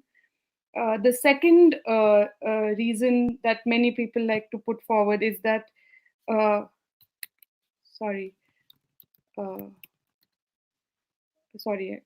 second reason many people put forward is that in India there was greater remuneration. So for monetary reason, Peshawar karan lay, professional reasons, or migrate kitte India nu. और India भी migrate करना इन्ना आसान ते सीगा नहीं उन दिनों हाले भी मतलब that's a whole different discussion to change citizenship. But उस वेले मोरारजी देसाई सीगे चीफ मिनिस्टर ऑफ बॉम्बे और बाद विच मोरारजी देसाई इंडिया दे प्राइम मिनिस्टर भी बने सी ਤਾਂ मोरारजी देसाई बहुत ही वड्डे म्यूजिक लवर सीगे ਤਾਂ ਉਹਨੇ ਬੋਲਿਆ ਨਹਿਰੂ ਨੂੰ ਕਿ ਤੇ one great musician, we should try and attract him to India. ਤਾਂ ਉਸ ਕਰਕੇ highest political level ਤੋਂ ਇੱਕ ਉਹਨਾਂ ਨੂੰ invitation ਮਿਲਿਆ ਤਾਂ ਹੀ ਕਰਕੇ ਉਸਤਾਦ ਬੜੇ ਗੁਲਾਮ ਅਲੀ ਖਾਨ ਇੰਡੀਆ ਆਏ। ਤਾਂ ਉਸਤਾਦ ਬੜੇ ਗੁਲਾਮ ਅਲੀ ਖਾਨ ਆਪਣੇ ਘਰ ਨੂੰ ਛੱਡ ਕੇ ਕਿ ਕਸੂਰ ਜਿੱਥੇ ਉਹ ਜੰਮੇ ਸੀ, ਲਾਹੌਰ, ਇਹ ਸਾਰੀ ਜਗ੍ਹਾ ਨੂੰ ਛੱਡ ਕੇ ਉਹ ਇੰਡੀਆ ਆਏ। ਇੱਥੇ ਵੀ ਇੰਡੀਆ ਵੀ ਬਹੁਤ ਵੱਡਾ ਨਾਮ ਕਮਾਇਆ, ਬਹੁਤ ਮਤਲਬ ਸਟੂਡੈਂਟਸ ਨੂੰ ਸਿਖਾਇਆ ਤੇ ਬਹੁਤ ਸਕਸੈਸਫੁਲ ਕਰੀਅਰ ਸੀਗਾ। ਇੱਕ ਆਪੋਜ਼ਿਟ ਮਿਊਜ਼ੀਸ਼ੀਅਨ ਹੈਗੇ ਜੇ ਇੰਨੇ ਫੇਮਸ ਨਹੀਂ ਸੀਗੇ, ਜੇ ਇੱਕ ਫੋਕ ਮਿਊਜ਼ੀਸ਼ੀਅਨ ਕਹਿ ਲਓ, ਲੋਕ ਮਿਊਜ਼ੀਸ਼ੀਅਨ ਸੀਗੇ। ਉਹਨਾਂ ਦਾ ਨਾਮ ਹੈਗਾ ਵਿਲਾਇਤ ਖਾਨ। ਨਾ ਵਿਲਾਇਤ ਖਾਨ ਜੇ ਸੀਗੇ, ਉਹਨਾਂ ਦਾ एविडेंस मैनू मिले 1947 पार्टीशन आर्काइव की वैबसाइट तो गुनीता भल्ला जो चलानी है। तो विलायत खान साहब ईस्ट पंजाब तो वैस्ट पंजाब गए सीगे 47 विच, तो वो भी 10 साल ले पाकिस्तान विच रहे। he was not a classical musician of the stature of Bade Ghulam Ali Khan Sahab. He wasn't known as well known as him. In fact, he was a folk musician, more in the Marasi tradition, and he decided to come back to India in 57. So it was the opposite story from Ustad Bade Ghulam Ali Khan Sahab. ਤੇ ਉਹ ਵਾਪਸ ਆਏ and ਉਹ ਕਹਿੰਦੇ ਨੇ ਕਿ ਉਹ ਜਦ ਮੈਂ ਘਰ ਵਾਪਸ ਆਇਆ ਆਪਣੇ ਲੁਧਿਆਣੇ ਵਾਲੇ ਗਾਂਵ ਵਿੱਚ, ਤਦੋਂ ਹੀ ਮੈਂ ਵਾਪਸ ਗਾ ਸਕਿਆ ਕਿ ਜੇ ਪਾਰਟੀਸ਼ਨ ਦਾ ਹੌਰਰ ਸੀਗਾ, ਉਹਦੇ ਬਾਅਦ ਮੈਂ 10 ਸਾਲ ਲਈ ਕੁਝ ਗਾਣਾ ਵੀ ਨਹੀਂ ਗਾ ਸਕਿਆ, ਕਿ ਮਿਊਜ਼ਿਕ ਵੀ ਮੈਨੂੰ ਛੱਡ ਗਿਆ ਸੀ because of this violence of partition. ਪਰ ਘਰ ਵਾਪਸ ਆ ਕੇ ਉਹਨਾਂ ਦਾ ਮਿਊਜ਼ਿਕ ਵੀ ਵਾਪਸ ਆਇਆ ਉਹਨਾਂ ਦੇ ਪਾਸ। ਤਾਂ ਇਹ ਦੋ ਕਹਾਣੀਆਂ ਹੈਗੀ ਇੱਕਦਮ ਕੰਟਰਾਸਟ। ਇੱਕ ਘਰ ਨੂੰ ਛੱਡ ਕੇ ਦੂਸਰੇ ਨੇਸ਼ਨ ਆਏ, ਤਾਂ ਇੱਕ ਦੂਸਰੇ ਨੇਸ਼ਨ ਗਏ ਔਰ ਫਿਰ ਵਾਪਸ ਘਰ ਵਾਪਸ ਆਏ। Both musicians exemplify a very unique political sort of category of studying Indian Muslims, which goes into another discussion जो कि मैं हाले नहीं करना चाहनी हाँ, मैं musicians दी ही गल करना चाहनी हाँ। और citizenship ਨੂੰ ਛੱਡ ਕੇ ਹੁਣ ਆਪਾਂ custodianship ਦੀ ਗੱਲ ਕਰਦੇ ਨੇ। custodianship ਜਾਂ guardianship ਕਹਿ ਲਓ ਤੁਸੀਂ, ਉਹਨੂੰ ਅਸੀਂ ਟ੍ਰਾਂਸਲੇਟ ਕਿਸ ਤਰ੍ਹਾਂ ਕਰ ਸਕਦੇ ਨੇ? ਉਹਨੂੰ ਕਹਿ ਸਕਦੇ ਨੇ ਉਰਦੂ ਵਿੱਚ ਮੁਹਾਫਿਜ਼, मुहाफिजता या निगरानी, हिंदी च अभिभावक, अभिभावकता, कलोक्वियली रोजमर्रा की जबान में बोले ते रखवाला या रखवाली। तो ये जो कस्टोडियनशिप है, ये क्यों जरूरी हैगी? मैं एक स्कॉलर का नाम लेना चाहनी हाँ, फिलिपो मेनोत्जी करके। उन्होंने एक किताब लिखी पोस्ट कॉलोनियल कस्टोडियनशिप विच, और वो हैगी लिटरेचर दे कॉन्टेक्स्ट में उन्होंने लिखी। पर मैं इस कॉन्सेप्ट को म्यूजिक और कल्चरल हेरिटेज दे कॉन्टेक्स्ट पे अप्लाई करना चाहनी हाँ। कस्टोडियनशिप नो किस तरह डिफाइन करते हैं? वो कहते ने custodianship is a responsibility of the for the other community, which is made up of acts of cultural and historical inheritance, and it's animated by a sense of gratitude and intergenerational linkage. Basically वो कहते ने कि तुसी अगर मैं हिंदू हाँ and मैं किसी मुस्लिम ट्रेडिशन दी म्यूजिक या लिटरेचर नू पेट्रोनाइज करनी आ, that is an act of custodianship, कि you want to celebrate the heritage of the other community without appropriating it for your own political reasons, or without appropriating it, without seizing it or controlling it for yourself. So वो कहते हैं कि to transmit something without seizing it or without capturing it in a sort of controlling way, that is the task of custodianship.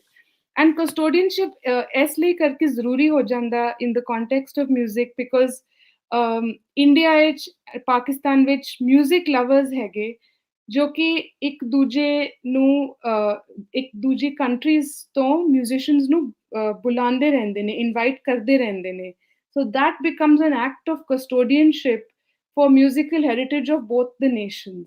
ਤਾਂ India ਵਿੱਚ ਇੱਕ ਬਹੁਤ important music ਕੌਨਸਰ ਸੀਗੇ ਅਸ਼ਵਨੀ ਕੁਮਾਰ, ਜੋ ਹਰਵੱਲਭ ਮਿਊਜ਼ਿਕ ਫੈਸਟੀਵਲ ਜੋ ਜਲੰਧਰ ਵਿੱਚ ਹੁੰਦਾ ਹੈ 1875 ਵਿੱਚ ਸ਼ੁਰੂ ਹੋਇਆ ਸੀ ਇਹ ਫੈਸਟੀਵਲ. ਮੈਂ ਆਪਣੀ ਐਮਫਿਲ ਥੀਸਿਸ ਹਰਵੱਲਭ ਫੈਸਟੀਵਲ ਤੋਂ ਕੀਤੀ, ਤਾਂ ਉਸ ਲਈ ਕਰਕੇ ਮੈਂ ਅਸ਼ਵਨੀ ਕੁਮਾਰ ਜੀ ਨੂੰ ਇੰਟਰਵਿਊ ਕੀਤਾ. ਅਸ਼ਵਨੀ ਕੁਮਾਰ ਜੀ ਬਹੁਤ ਵੱਡੇ ਪੁਲਿਸਮੈਨ ਸੀਗੇ, ਬਾਰਡਰ ਸਿਕਿਉਰਿਟੀ ਫੋਰਸ ਦੇ ਵੀ ਡਾਇਰੈਕਟਰ ਜਨਰਲ ਰਹੇ ਰਿਟਾਇਰ ਹੋਣ ਦੇ ਟਾਈਮ. ਤਾਂ he was a very important member of the police in post independent India, but ਉਹਨਾਂ ਦਾ ਜੇ ਪੈਸ਼ਨ ਸੀਗਾ ਉਹ ਮਿਊਜ਼ਿਕ ਸੀ. ਤਾਂ ਉਹ ਹਰਵੱਲਭ ਫੈਸਟੀਵਲ ਨੂੰ ਬਹੁਤ ਹੀ बढ़ चढ़ के ਰਿਵਾਈਵ ਕੀਤਾ. ਐਂਡ ਹਰਵੱਲਭ पोस्ट पार्टीशन एक बहुत बड़ा फेस्टिवल हो गया था ते पाकिस्तान तो भी आर्टिस्ट उस्ताद सलामत नज़ाकत अली खान उन्होंने वो भी बहुत वारी आके हरवल्लभ गाए.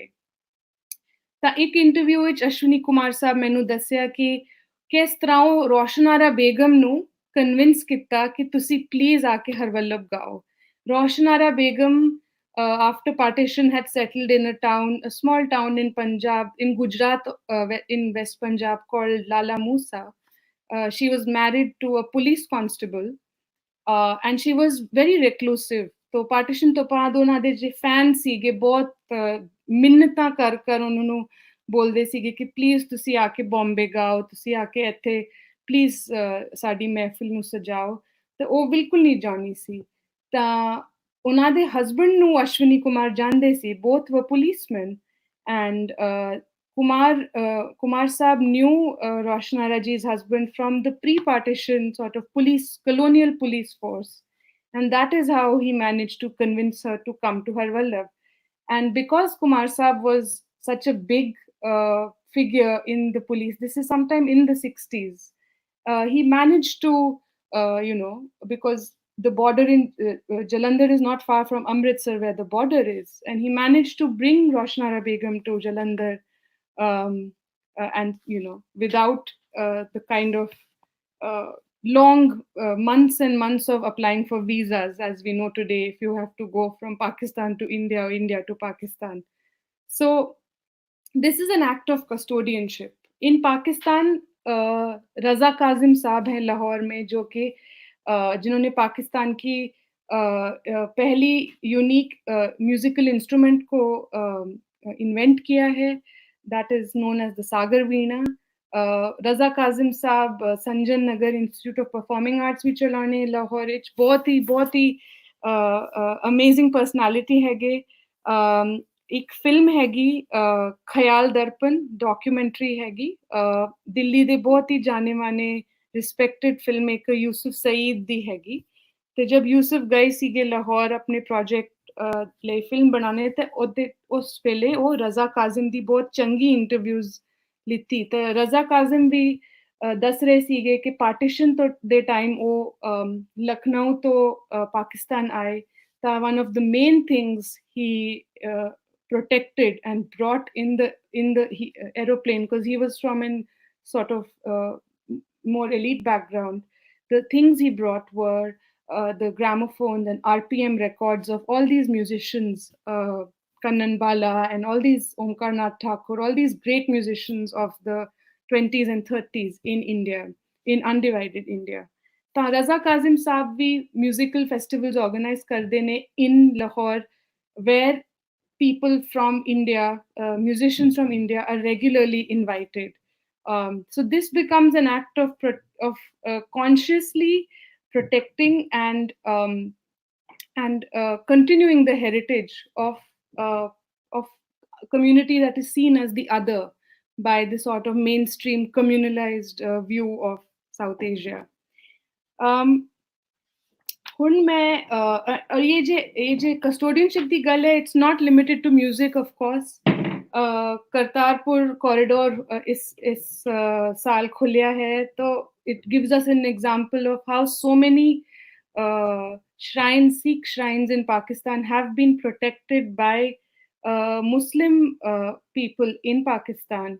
And India actually East Punjab de inne sare mosques and shrines हैगी योगेश नहिदी इन्नी changi talk ਇੱਥੇ stream ਹੋਈ ਸੀਗੀ few days ago where he was talking about the shrines in East Punjab, the Sufi shrines.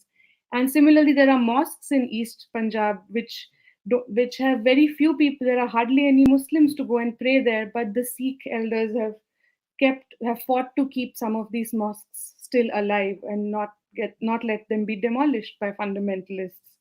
ਤਾਂ ਇਸ custodianship ਦੀ ਜੇ ਬਾਤ ਹੈ ਜੇ ਗੱਲ ਹੈਗੀ it moves across, whether it's monuments and sacred shrines, whether it's music, whether it's books and the production of knowledge. एक किताब हैगी गीता दी गूंज जे कि पाकिस्तानी पंजाबी फिल्म इंडस्ट्री दी गानों दी एक collection हैगी that was published in Pakistan in Shahamukhi, Punjabi University Patiala commissioned an edition in Gurmukhi. So this is also publishing of such books also becomes an act of custodianship. I will finally discuss the idea of nostalgia. Nostalgia एक बहुत ही ज़रूरी concept हैगा जिसदे नाल अपा we can try to understand how musicians saw themselves. Nostalgia musicians ਦੇ context ਵਿੱਚ ਦੋ ਕਿਸਮ ਦੇ ਹੈਗੇ first is the nostalgia for the feudal past ਜੇ ਕਿ ਸ਼ਾਹੀ ਦਰਬਾਰਾਂ ਦੀ ਰਿਆਸਤਾਂ ਲਈ ਇੱਕ nostalgia ਕਿ ਉਸ ਵੇਲੇ ਕਿੰਨੀ patronage ਹੁੰਦੀ ਸੀ ਕਿੰਨੀ ਵੱਡੀ patronage music ਤੇ dance ਲਈ ਹੁੰਦੀ ਸੀਗੀ ਜੋ ਕਿ ਅੱਜ ਕੱਲ ਦੇ ਦੌਰ ਵਿੱਚ ਇੱਕਦਮ finish ਹੋ ਗਈ the second level of nostalgia is ਪੁਰਾਣੇ ਪੰਜਾਬ ਲਈ ਕਿ ਜੇ ਉਸਦੀ ਸਾਂਝੀ ਵਿਰਾਸਤ ਲਈ ਜੇ ਇੱਕ ਸ਼ੇਅਰਡ ਸਪੇਸ ਲਈ ਇੱਕ ਨੋਸਟੈਲਜੀਆ ਹੁੰਦਾ ਤਾਂ ਜੇ ਵੀ ਤੁਸੀਂ ਮਿਊਜ਼ੀਸ਼ੀਅਨਸ ਦੀ ਵੀ ਇੰਟਰਵਿਊਜ਼ ਵੇਖੋਗੇ ਤੇ ਉੱਥੇ ਵੀ ਇੱਕ ਨੋਸਟੈਲਜੀਆ ਮਿਲਦਾ ਹੈ ਫॉर द ਪਾਸਟ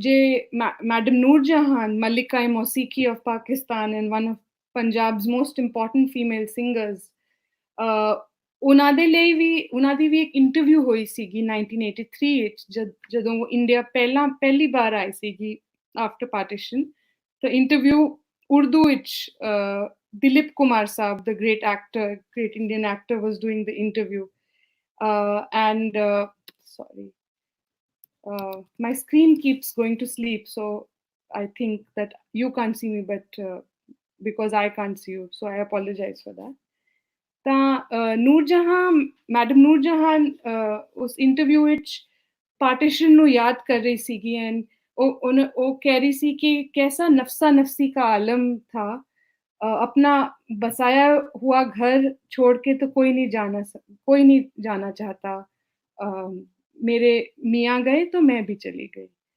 तो but most importantly she said कि मेरी आवाज़ आवाम की अमानत है यहाँ भी और वहाँ भी। तो she assigned custodianship, amanat, amanat of her voice to the public, to the audiences in both India and Pakistan. So that's an interesting way in which musicians have also um, seen their position after partition and how they have continued to feel love from audiences. लेकिन आपा romanticize we, uh, we should be careful of romanticizing this idea of nostalgia as well. ਕਿਉਂਕਿ ਅਗਰ ਤੁਸੀਂ ਵੇਖੋ ਤਾਂ ਇੱਕ cross border rivalry ਵੀ ਹੋ ਸਕਦੀ ਮਿਊਜ਼ੀਸ਼ੀਅਨਸ ਦੇ ਵੱਲੋਂ ਦੇ ਵਿੱਚ, ਜਿਸ ਤਰ੍ਹਾਂ ਕਿ ਲਤਾ ਮੰਗੇਸ਼ਕਰ ਤੇ ਨੂਰ ਜਹਾਂ ਫਰੈਂਡਸ ਵੀ ਸੀਗੇ, ਰਾਈਵਲਸ ਵੀ ਸੀਗੇ। ਤਾਂ this is an interesting question on how partition also carved out new markets for musicians, perhaps. ਤਾਂ ਇੱਕ ਰਿਸਰਚ ਲਈ ਇੱਕ ਇੰਟਰਸਟਿੰਗ ਸਵਾਲ ਇਹ ਵੀ ਹੈਗਾ ਕਿ ਫੇਸ ਵੈਲਿਊ ਤੋਂ ਆਪਾਂ ਸਟੇਟਮੈਂਟਸ ਲੈ ਕਿ ਥੋੜੀ ਡੀਪ ਰਿਸਰਚ ਨਾਲ ਉਹਨਾਂ ਦੀ ਜੇ ਉਹ ਸਟੇਟਮੈਂਟਸ ਦੱਸ ਰਹੇ ਨੇ ਉਹਨਾਂ ਨੂੰ ਇਵੈਲੂਏਟ ਕਰੇ ਆਪਾਂ। ਤਾਂ ਮੈਂ ਇੱਕ ਲਾਸਟ ਕਹਾਣੀ ਨਾਲ ਫਿਰ ਬੰਦ ਕਰਦੀ ਹਾਂ ਇਸ ਪ੍ਰੈਜੈਂਟੇਸ਼ਨ ਨੂੰ। ਉਹ ਹੈਗੀ, ਉਹ ਤੇ ਪੰਜਾਬੀ ਮਿਊਜ਼ੀਸ਼ੀਅਨ ਨਹੀਂ ਸੀਗੇ, ਪਰ ਦਿੱਲੀ ਤੋਂ ਉਹ ਗਏ, ਲਾਹੌਰ ਤੇ ਕਰਾਚੀ ਗਏ ਸੀਗੇ, and pre partition we know Delhi was part of Punjab administratively, so we will do a slight bit of Punjabi hegemony here and hijack this example from Delhi in this talk on Punjab. Ustad Bundu Khan Sahab, जो कि सारंगी नवाज, बहुत ही वड्डे सारंगी नवाज सीगे, and very very well respected, very popular. He was known to be this kind of very innocent, very charming musician, the kind of absent-minded artist who really doesn't have any sort of any interest in the world of politics, any interest in the ways of the world. So he wasn't very worldly. In fact, he was very otherworldly. And there is a lot of writing on him by people like Sheila Dhar, ke, ਉਹਨਾਂ ਦੇ ਘਰ ਆਂਦੇ ਸੀ to teach music in Delhi. ਤਾਂ ਇੱਕ ਵਾਰੀ ਉਹ ਘੁੰਮ ਗਏ ਘਰ ਵਿੱਚ, ਕੋਈ ਮਿਲ ਨਹੀਂ ਰਹੇ ਕਿ ਕਿੱਥੇ ਗਏ ਉਸਤਾਦ ਬੰਦੂ ਖਾਂ। and then you found him in the garden कहीं किसी कोने च, ਉਹ ਨਾ ਆਪਣੀ ਸਰੰਗੀ ਬਜਾ ਰਹੇ ਨੇ। तो जाके पूछे कि उस्ताद साहब ਕੀ ਹੋਇਆ, ਤੁਸੀਂ ਇੱਥੇ ਕਿਉਂ ਬੈਠੇ ਹੋ, ਲਾਈਕ ਘਰ ਵਿੱਚ ਆ ਜਾਓ। तो ਕਹਿੰਦੇ ਨੇ ਨਹੀਂ, ਉਹ ਨਾ ਬਸੰਤ ਦਾ ਮਹੀਨਾ ਹੈਗਾ ਤੇ ਮੈਂ ਫੁੱਲਾਂ ਲਈ ਥੋੜਾ ਮੇਰਾ ਮਨ ਕਰੇ, I'm playing for the flowers, ਫੁੱਲਾਂ ਲਈ ਮੈਂ ਪਚਾ ਰਿਹਾ। ਤਾਂ ਬਹੁਤ ਸਾਰੇ ਐਨੈਕਡੋਟਸ ਹੈਗੇ ਉਸਤਾਦ ਬੰਦੂ ਖਾਂ ਦੇ ਕੰਟੈਕਸਟ ਵਿੱਚ। ਤਾਂ ਇੱਕ ਵਾਰੀ 1947, अर्ली 1947, ਜਦੋਂ ਦੰਗੇ, ਜਦੋਂ ਵਾਇਲੈਂਸ ਇੰਨੀ ਇੰਨੀ ਫੈਲੀ ਨਹੀਂ ਸੀ, ਉਹ ਦਿੱਲੀ में ਇੱਕ ਮਹਿਫਿਲ ਵਿੱਚ ਗਾਣਾ ਆਪਣੇ ਸਰੰਗੀ ਬਜਾ ਰਹੇ ਸੀਗੇ। ਤਾਂ ਉਹ ਬੋਲੇ ਕਿ ਮੈਂ ਹੁਣ ਰਾਗ ਦੀਪਕ ਬਜਾਵਾਂਗਾ। ਤਾਂ ਉਹਨਾਂ ਦੇ ਜੇ ਕਜ਼ਨ ਸੀਗੇ ਉਸਤਾਦ ਚਾਂਦ Khan, Ustad Chand Khan who also went on to be the Ustad of Iqbal Bano, the famous Pakistani singer. Ustad Chand Khan बोलिया कि राग दीपक मत बजाओ, इन्हें चंगा राग नहीं हैगा, क्योंकि आप जानते ने कि राग दीपक is meant to have the power to create fire. पर उस्ताद बुंदू खां बोले कि नहीं, आपा ते बजाना राग दीपक। And later that year, when the entire subcontinent was engulfed with the fire of sort of violence and partition, Ustad Chand Khan told Ustad Bundu Khan, मैंने बोला था ना कि ये मनहूस राग नहीं बजाना है। So that is a sense in which perhaps musicians viewed the tragedy of 47. They thought of it in musical terms. Of course, this is not to say that Ustad Bundu Khan Sahab is responsible for the violence of 1947. It's just a very interesting anecdote to see how musicians tried to make sense of what happened to the world in 1947. ਤਾਂ ਬਸ ਇਸ ਗੱਲ ਦੇ ਨਾਲ ਹੀ ਮੈਂ ਬੰਦ ਕਰਨੀ ਆ, stop ਕਰਨੀ ਆ। Thank you Tauheed, and I hope my mixture of English, Hindi, Punjabi, Urdu was everyone could understand.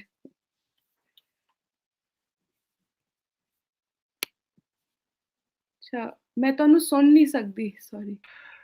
ਹਾਂਜੀ, ਮੈਂ ਕਿਹਾ ਬੜਾ ਚੰਗਾ ਲੱਗਾ, ਬਹੁਤ ਅੱਛਾ। ਅਸੀਂ ਤੇ ਇਹੀ ਕੋਸ਼ਿਸ਼ ਕਰਨੇ ਆ ਕਿ ਜਿਹੜੇ ਸਾਡੇ ਯੰਗਸਟਰਸ ਨੇ, ਜਿਹੜੇ ਸਾਡੇ ਕੰਮ ਕਰਨ ਵਾਲੇ ਨੌਜਵਾਨ ਨੇ, ਉਹ ਆਪਣੀ ਬੋਲੀ ਵੱਲ ਨੂੰ ਆਉਣ। ਤੇ ਸੋ ਇਹ ਪਹਿਲਾ ਕਦਮ ਸੀ ਮੇਰਾ ਖਿਆਲ, ਤੁਸੀਂ ਪਹਿਲੀ ਵਾਰ ਪੰਜਾਬੀ 'ਚ ਲੈਕਚਰ ਦਿੱਤਾ, ਬਟ ਤੁਸੀਂ ਆਪਣਾ ਹੱਕ ਅਦਾ ਕੀਤਾ ਕਿ ਤੁਸੀਂ ਇਸ ਜ਼ਮੀਨ ਦੇ ਹੋ, ਤੇ ਉਹਦੇ ਨਾਲ ਤੁਸੀਂ ਆਪਣੀ ਰਿਸਰਚ ਨੂੰ ਇੰਨੀ ਦੇਰ ਦਾ ਕੋਈ ਐਜੂਕੇਸ਼ਨ ਨਹੀਂ ਹੈ। ਬੇਸਿਕਲੀ ਅਸੀਂ ਇਸ ਕੁਐਸਚਨ ਤੇ ਵੀ ਬਹੁਤ ਦਫਾ ਗੱਲ ਕਰ ਚੁੱਕੇ ਹਾਂ ਕਿ ਕੋਈ ਮੀਡੀਅਮ ਕੋਈ ਪੜ੍ਹਾਇਆ ਨਹੀਂ ਜਾਂਦਾ, ਕੋਈ ਉਸ ਤਰ੍ਹਾਂ ਹੈ ਨਹੀਂ ਹੈ। ਲੇਕਿਨ ਅਗਰ ਇਹ ਲੋਕ ਬੋਲੀ ਵੀ ਹੈ, ਅਗਰ ਲੋਕਾਂ ਨੇ ਆਪਣੇ ਆਪ ਤੇ ਵੀ ਲਾਗੂ ਕਰ ਲਈਏ ਤੇ ਅਸੀਂ 4 ਕੁ ਵਾਰਾਂ ਇਹ ਕਰਾਂਗੇ ਤੇ ਇਹ ਤੇ ਸਾਡੇ ਬਲੱਡ 'ਚ ਅਸੀਂ ਜਲਦੀ ਫਲੂਐਂਟ ਹੋ ਜਾਾਂਗੇ, ਕੋਈ ਮਸਲਾ ਨਹੀਂ ਹੈ। So it's not a problem ਕਿ ਸਾਨੂੰ ਕਿੱਦਾਂ ਦੀ ਬੋਲਣੀ ਅਜੇ ਆਉਂਦੀ ਹੈ। ਸੋ ਅਸੀਂ ਕਈ 250 ਸਾਲ ਨਾ 252 ਈਅਰਸ ਅੱਗੋਂ ਅਸੀਂ ਸਾਡੇ ਕੋਲ ਖੋਲ ਹੀ ਗਈ ਸੀ, ਤੇ ਜੇ ਅੱਜ ਵੀ ਅਸੀਂ ਉਹਦੇ ਤੋਂ ਬੋਲ ਸਕਦੇ ਹਾਂ ਜਿੱਦਾਂ ਦੀ ਵੀ ਬੋਲ ਰਹੇ ਹਾਂ, ਬਿਕੋਜ਼ ਇਹ ਇੱਕ ਵਰਨੈਕੂਲਰ ਸੀ, ਇਹਦੇ ਤੇ ਜੁਰਮ ਸੀ ਇਹਨੂੰ ਬੋਲਣਾ, ਲਿਖਣਾ, ਪੜ੍ਹਨਾ। ਅੱਜ ਵੀ ਅਗਰ ਇੱਕ ਸਾਡਾ ਸਕਾਲਰ ਜਿਹੜਾ ਹੈ ਉਹ ਬਾਹਰ ਪੜ੍ਹਾ ਰਿਹਾ, ਉਹਨੇ ਕੰਮ ਕੀਤਾ ਪੰਜਾਬ ਤੇ ਉਹ ਤੇ ਬੋਲ ਰਿਹਾ, ਉਹਨੇ ਕੋਸ਼ਿਸ਼ ਕੀਤੀ ਹੈ। ਸੋ ਇਹ ਮੇਰੇ ਵਾਸਤੇ ਬਹੁਤ ਵੱਡੀ ਗੱਲ ਹੈ, ਔਰ ਮੇਰਾ ਖਿਆਲ ਹੈ ਕਿ ਸਾਡੀ ਪੂਰੀ ਆਡੀਅנס ਵਾਸਤੇ ਬਹੁਤ ਵੱਡੀ ਗੱਲ ਹੈ ਕਿ ਅਸੀਂ ਇੱਕ ਬੰਦੇ ਨੂੰ ਲੈ ਕੇ ਮੈਂ ਯਕੂਬ ਬੰਗਸ਼ ਨੇ ਪਹਿਲੀ ਦਫਾ ਮੇਰੇ ਫੋਰਮ ਤੇ ਆ ਕੇ ਪੰਜਾਬੀ ਵਿੱਚ ਲੈਕਚਰ ਦਿੱਤਾ, ਔਰ ਇਸ ਤਰ੍ਹਾਂ ਬਹੁਤ ਸਾਰੇ ਸਾਡੇ ਦੋਸਤ, ਯੋਗੇਸ਼ ਨੂੰ ਈਵਨ ਲੋਕੀ ਕਹਿ ਰਹੇ ਸੀ ਮੈਨੂੰ ਈਵਨ ਫੋਨ ਤੇ ਵੀ ਕਿ ਅਸੀਂ ਯੋਗੇਸ਼ ਨੂੰ ਨਹੀਂ ਸੁਣਿਆ ਪਹਿਲੇ ਪੰਜਾਬੀ ਬੋਲਦਿਆਂ। ਸੋ ਇੱਕ ਤਰ੍ਹਾਂ ਇਹ ਇੰਟਰਸਟਿੰਗ ਵੀ ਹੈ ਕਿ ਇੱਕ ਓਨਰਸ਼ਿਪ ਵੀ ਹੈ, ਬਜਾਏ ਇਸਦੇ ਕਿ ਅਸੀਂ ਬਹੁਤ ਸਾਰੀਆਂ ਜਿਹੜੀਆਂ ਕੰਜ਼ਰਵੇਟਿਵ ਕਿਸਮ ਦੀਆਂ ਜਾਂ ਇਸ ਤਰ੍ਹਾਂ ਦੀਆਂ ਜਿਹੜੀਆਂ ਹਰਡਲਸ ਬਣਾਈਆਂ ਹੋਈਆਂ ਨੇ ਕਿ ਲੋਕ ਉਹਦੇ 'ਚ ਆਣ ਹੀ ਨਾ, ਉਹ ਇੱਕ ਜਿਹੜੀ ਹੈ ਨਾ ਉੱਤੇ ਚੜ੍ਹ ਕੇ ਬਹਿ ਜਾਓ ਕਿ ਤੁਸੀਂ ਇੱਦਾਂ ਦਾ ਬੋਲੋਗੇ ਤੇ ਆਓਗੇ। ਤੇ ਅਸੀਂ ਤੇ ਦੂਜੀਆਂ ਜ਼ੁਬਾਨਾਂ ਤੇ ਵੀ ਇਹ ਕਹਿੰਦੇ ਹਾਂ ਕਿ ਜ਼ੁਬਾਨ ਦਾ ਕੋਈ ਮਸਲਾ ਨਹੀਂ, ਗੱਲ ਹੋਣੀ ਚਾਹੀਦੀ ਹੈ, ਜੋ ਗੱਲ ਹੈ ਉਹਦੇ ਤੇ ਗੱਲ ਕਰੋ। ਸੋ ਅਸੀਂ ਤੇ ਬਹੁਤ ਵੈਲਕਮ ਕਰਨੇ ਆ ਕਿ ਅਸੀਂ ਕਹਿੰਦੇ ਕਿ ਹੁਣ ਅੱਗੇ ਆ ਤੁਸੀਂ ਲੋਕ ਹੀ ਆਓਗੇ, ਸਾਡੇ ਇਹ ਪੂਰੀ ਜਿਹੜੇ ਲੋਕ ਕੰਮ ਕਰ ਰਹੇ ਨੇ ਉਹ ਜਿਸ ਟਾਈਮ ਆਉਣਗੇ ਨਾ ਤੇ ਉਹ ਬੋਲੀ ਨੂੰ ਇਨਰਿਚ ਕਰਨਗੇ। ਮਿਊਜ਼ੀਸ਼ੀਅਨ ਦੀ ਕਸਟੋਡੀਅਨਸ਼ਿਪ ਦੇ ਉੱਤੇ, ਸਿਟੀਜ਼ਨਸ਼ਿਪ ਦੇ ਉੱਪਰ ਪੰਜਾਬੀ 'ਚ ਵੀ ਹੁਣ ਇੱਕ ਲੈਕਚਰ ਮੌਜੂਦ ਹੈ ਮੇਰੇ ਕੋਲ, ਪਹਿਲੇ ਇਹ ਨਹੀਂ ਸੀ, ਪਹਿਲੇ ਇਹਦੇ ਵਿੱਚ ਇਹ ਨਹੀਂ ਸੀ। ਹਾਂ, ਸੋ ਇਹ ਤੁਹਾਡੀ ਕੰਟਰੀਬਿਊਸ਼ਨ ਹੈ ਲੈਂਗੁਏਜ ਨੂੰ ਇਨਰਿਚ ਕਰਨ ਵਾਸਤੇ। ਹੋਰ ਬਹੁਤ ਸਾਰਾ ਕੁਝ ਹੋਏਗਾ, ਲੇਕਿਨ ਇੱਕ ਲੈਕਚਰ ਤੁਹਾਡਾ ਵੀ ਇਹਨੂੰ ਇਨਰਿਚ ਕਰਨ ਦੇ ਵਿੱਚ ਸ਼ਾਮਲ ਹੋ ਗਿਆ। ਸੋ ਬਹੁਤ ਬੜੀ ਮਿਹਰਬਾਨੀ। ਅਸੀਂ ਥੋੜਾ ਜਿਹਾ ਕੁਐਸਚਨਸ ਵੱਲ ਜਾਂਦੇ ਹਾਂ, ਸਾਡੇ ਦੋਸਤ ਕੋਈ ਕੁਐਸਚਨ ਕਰ ਰਹੇ ਨੇ, ਸੋ ਆਡੀਅנס ਨੂੰ ਵੀ ਜਿਹੜੇ ਦੋਸਤ ਕੁਐਸਚਨ ਕਰਨਾ ਚਾਹ ਰਹੇ ਨੇ ਉਹ ਕਰਨ ਪਲੀਜ਼। ਸੁਖਦੇਵ ਸੋਲ ਸਾਹਿਬ ਨੇ ਇੱਕ ਜਿਹੜਾ ਕਿਹਾ ਕਿ ਤੁਸੀਂ ਕਮੈਂਟ ਕਰਨਾ, ਕਰਤਾਰ ਸਿੰਘ ਜਿਹੜੀ ਫਿਲਮ ਸੀ 1958 ਵਿੱਚ ਬਣੀ, ਉਹਦੇ 'ਚ ਅਮ੍ਰਿਤਾ ਪ੍ਰੀਤਮ ਦਾ ਇੱਕ ਸੌਂਗ ਸੀ, ਅੱਜ ਅੱਖਾਂ ਵਾਰਿਸ ਸ਼ਾਹ ਨੂੰ ਕਿਤੋਂ ਕਬਰਾਂ ਵਿੱਚੋਂ ਬੋਲ, ਜਿਹੜਾ ਗਾਇਆ ਗਿਆ ਸੀ, ਉਸ ਹਵਾਲੇ ਨਾਲ ਤੁਸੀਂ ਕੋਈ ਥੋੜਾ ਜਿਹਾ ਗੱਲ ਕਰੋ। ਮੈਂ ਇਹ ਫਿਲਮ ਵੇਖਣੀ ਹੈਗੀ, ਮੇਰੀ ਲਿਸਟ ਤੋਂ ਹੈਗੀ। ਮੈਂ ਇੱਕ ਮੇਰੀ ਕੋਲੀਗ ਹੈਗੀ ਸਲਮਾ ਸਿੱਦੀਕੀ, ਉਹ ਫਿਲਮ ਇਸ ਵੇਲੇ ਦੀ ਫਿਲਮ ਦੇ ਉੱਤੇ ਰਿਸਰਚ ਕਰਦੀ ਹੈ ਤੇ ਉਹ ਇੱਕ ਆਰਟੀਕਲ ਲਿਖਿਆ ਕਰਤਾਰ ਸਿੰਘ ਦੇ ਉੱਤੇ ਕਿ ਉਸ ਟਾਈਮ ਲਈ ਇੱਕ ਬਹੁਤ ਹੀ ਫਾਰਵਰਡ ਲੁਕਿੰਗ ਇੱਕ ਫਿਲਮ ਸੀਗੀ ਕਰਤਾਰ ਸਿੰਘ, ਕਿ ਪਾਰਟੀਸ਼ਨ ਦੀ ਵੀ ਗੱਲ ਕਰ ਰਹੀ ਹੈ, ਪ੍ਰੀ ਪਾਰਟੀਸ਼ਨ ਪੰਜਾਬ ਦੀ ਵੀ। ਔਰ ਅਮ੍ਰਿਤਾ ਪ੍ਰੀਤਮ, ਉਹ ਜੋ ਮਿਰਾਸੀ ਹੁੰਦਾ ਉਹ ਅਮ੍ਰਿਤਾ ਪ੍ਰੀਤਮ ਦੇ ਉਹ ਗਾਉਂਦਾ ਰਹਿੰਦਾ ਹੈ, ਜੇ ਤੁਸੀਂ ਗਾਣਾ ਦੱਸ ਰਹੇ ਹੋ ਸੋਲ ਸਾਹਿਬ। ਤਾਂ ਮੈਂ ਆਈ ਕੈਨ ਨਾਟ ਆਨਸਰ ਕਿ ਮੈਂ ਫੁੱਲ ਮੂਵੀ ਤਾਂ ਵੇਖੀ ਨਹੀਂ, ਮੈਂ ਬਸ ਉਹ ਕਲਿੱਪ ਵੇਖਿਆ ਕਿ ਉਹ ਕਿਸ ਤਰ੍ਹਾਂ ਉਹ ਗਾ ਰਿਹਾ, ਕਿ ਉਹ ਕੌਨਸ਼ੀਅੰਸ ਕੀਪਰ ਹੁੰਦਾ ਮੇਰੇ ਖਿਆਲ ਸੇ ਜੋ ਮਿਰਾਸੀ ਹੁੰਦਾ ਹੈ, ਕਿ ਉਹੀ ਗੱਲ ਕਰ ਰਿਹਾ ਹੈ ਕਿ ਪਾਰਟੀਸ਼ਨ ਦੀ ਗੱਲ ਉਹੀ ਸਾਹਮਣੇ ਰੱਖ ਰਿਹਾ ਆਡੀਅנס ਦੇ। That's I think is very ਬਹੁਤ ਹੀ ਸਿਗਨੀਫਿਕੈਂਟ ਗੱਲ ਹੁੰਦੀ, ਤਾਂ ਬਸ ਮੈਂ ਤਾਂ ਇਹੀ ਕਹਿ ਸਕਦੀ। ਔਰ ਵੇਖੋ ਨਾ, ਪਾਰਟੀਸ਼ਨ ਦਾ ਬਿਲਕੁਲ ਕਰੀਬ ਹੈ 1958 ਦੇ ਵਿੱਚ, ਉਹ ਦੋਵਾਂ ਤਰਫ ਦੀ ਜਿਹੜੀ ਹੈ ਨਾ ਉਹ ਗੱਲ ਹੋ ਰਹੀ ਹੈ। ਸੋ ਇਹ ਵੀ ਇੱਕ ਬੜਾ ਪ੍ਰੋਫੈਸਰ ਜੀ ਕਮਲੇਸ਼ ਮੋਹਨ ਜੀ ਵੱਲੋਂ ਹੈ ਕਿ immigration of the talent in the art and the science in pre-partition Punjab led to the development of unique creativity. ਸਹੀ ਗੱਲ। What is your view about Harbala Sangat सम्मेलन? हरवल्लभ व्यू तो मैं तो एमफिल थीसिस लिखी था, फिर तो बाकी के सारे सवाल I just keep talking about Harvallabh. Harvallabh festival 1875 ਵਿੱਚ ਸ਼ੁਰੂ ਹੋਇਆ ਸੀ ਜਲੰਧਰ ਵਿੱਚ ਇੱਕ ਮੰਦਿਰ, ਇੱਕ ਸ਼ਕਤੀਪੀਠ, ਹੋਲੀ ਹਿੰਦੂ ਹੋਲੀ ਸਾਈਟ ਤੋਂ, ਬਹੁਤ ਹੀ ਪਾਕ ਜਗ੍ਹਾ ਮਾਨੀ ਜਾਂਦੀ ਹਿੰਦੂਆਂ ਵਿੱਚ। ਤਾਂ ਲਾਹੌਰ ਵਿੱਚ ਹੀ ਕਟਾਸ ਰਾਜ ਕਰਕੇ ਇੱਕ ਹੈਗੀ ਸ਼ਕਤੀਪੀਠ ਸਾਈਟ। ਸੋ ਪੰਜਾਬ ਦੇ ਵਿੱਚ ਕਾਫੀ ਹੈਗੇ, these are some of the main Shaktipeeth sites. ਤਾਂ ਹਰਵੱਲਭ ਵਿੱਚ ਦੀ ਸ਼ੁਰੂਆਤ ਹੋਈ ਸੀਗੀ ਇੱਕ ਬਰਸੀ ਦੇ ਅਰਾਊਂਡ, ਕਿ ਜੇ ਬਾਬਾ ਹਰਵੱਲਭ ਦੀ ਬਰਸੀ ਵਿੱਚ ਉਹਨਾਂ ਦੇ ਜੇ ਡਿਸਾਈਪਲ ਨੈਕਸਟ ਮਹੰਤ ਸੀ, ਜੇ ਉਹਨਾਂ ਦੇ ਸਕਸੈਸਰ ਸੀਗੇ, ਉਹ ਸ਼ੁਰੂ ਉਹਨਾਂ ਦੀ ਯਾਦ ਵਿੱਚ ਇੱਕ ਬਰਸੀ ਵਿੱਚ ਮਿਊਜ਼ੀਕਲ ਗੈਦਰਿੰਗ ਸ਼ੁਰੂ ਕੀਤੀ ਸੀ। ਤਾਂ ਉਸ ਵੇਲੇ ਉਹ ਲੋਕੀ ਧੁਰਪਦ ਗਾਉਂਦੇ ਸੀਗੇ। ਉਹ ਧੁਰਪਦ ਐਜ਼ ਅ ਜੌਨਰਾ, ਐਜ਼ ਅ ਸਿਨਫ, ਸ਼ੈਲੀ ਕਰਕੇ ਨਾ ਉਹ ਪੋਪੂਲਰ ਸੀਗੀ। ਖਿਆਲ ਗਾਇਕੀ ਬਾਅਦ ਵਿੱਚ late 19th sanctuary, early 20th sanctuary ਵਿੱਚ ਜ਼ਿਆਦਾ ਪੋਪੂਲਰ ਹੋਈ। ਤੇ ਉਸ ਸਭਾ ਵਿੱਚ ਪੰਜਾਬ ਦੇ ਸਾਰੇ ਧੁਰਪਦ ਸਿੰਗਰਸ ਆਏ ਸੀਗੇ, ਐਂਡ ਮੋਸਟ ਆਫ ਦੈਮ ਵਰ ਮੁਸਲਿਮ। ਤਾਂ ਇੱਕ Hindu temple type of shrine, ਕਿ ਉਸ ਤਰੀਕੇ ਦੀ ਥਾਂ ਵਿੱਚ ਸਭੀ ਲੋਕੀ ਆ ਕੇ ਗਾ ਰਹੇ ਨੇ। that is in itself ਕਿ ਇੱਕ ਸਾਂਝੇ ਪੰਜਾਬ ਦੀ ਇੱਕ ਉਹ ਨਿਸ਼ਾਨੀ ਹੈਗੀ। ਪਰ ਓਵਰ ਟਾਈਮ ਧੀਰੇ ਧੀਰੇ ਉਹ ਕੈਰੈਕਟਰ ਥੋੜਾ ਜਿਹਾ ਕਮ ਹੋਇਆ, ਜੋ ਕਿ ਕੌਨਸ਼ੀਅਸਲੀ, ਮੈਂ ਨਹੀਂ ਕਹਿੰਦੀ ਕਿ ਉਹ ਕੌਨਸ਼ੀਅਸਲੀ ਇਸ ਤਰ੍ਹਾਂ ਹੋਇਆ ਹੋਗਾ। ਹਰਵੱਲਭ ਫੈਸਟੀਵਲ ਦੇ ਆਰਗੇਨਾਈਜ਼ਰਸ ਬਹੁਤ ਹੀ ਚੰਗਾ ਕੰਮ ਕਰ ਰਹੇ ਨੇ, ਪਰ ਜੇ ਇੱਕ ਪੋਲੀਟੀਕਲ ਇੱਕ ਕੌਂਟੈਕਸਟ ਵੀ ਹੋ ਜਾਂਦਾ ਹੈ ਕਿ ਮੰਦਿਰ ਇਸ ਤਰ੍ਹਾਂ ਹੁੰਦਾ ਹੈ। But the festival has always had the secular concept, ਪਰ ਇੱਕ ਜੇ cosmopolitanism ਸੀਗਾ pre 47 ਜਾਂ pre not even 47, ਜੇ 1875 ਤੋਂ ਲੇਕਰ early 20th century 1875 to 1920s ਤੱਕ ਕਹਿ ਲਓ, ਇੱਕ ਉਹ ਸੀਗਾ ਇੱਕ cosmopolitanism, ਉਹ ਧੀਰੇ ਧੀਰੇ ਕਰਕੇ ਘੱਟ ਹੁੰਦਾ ਰਿਹਾ।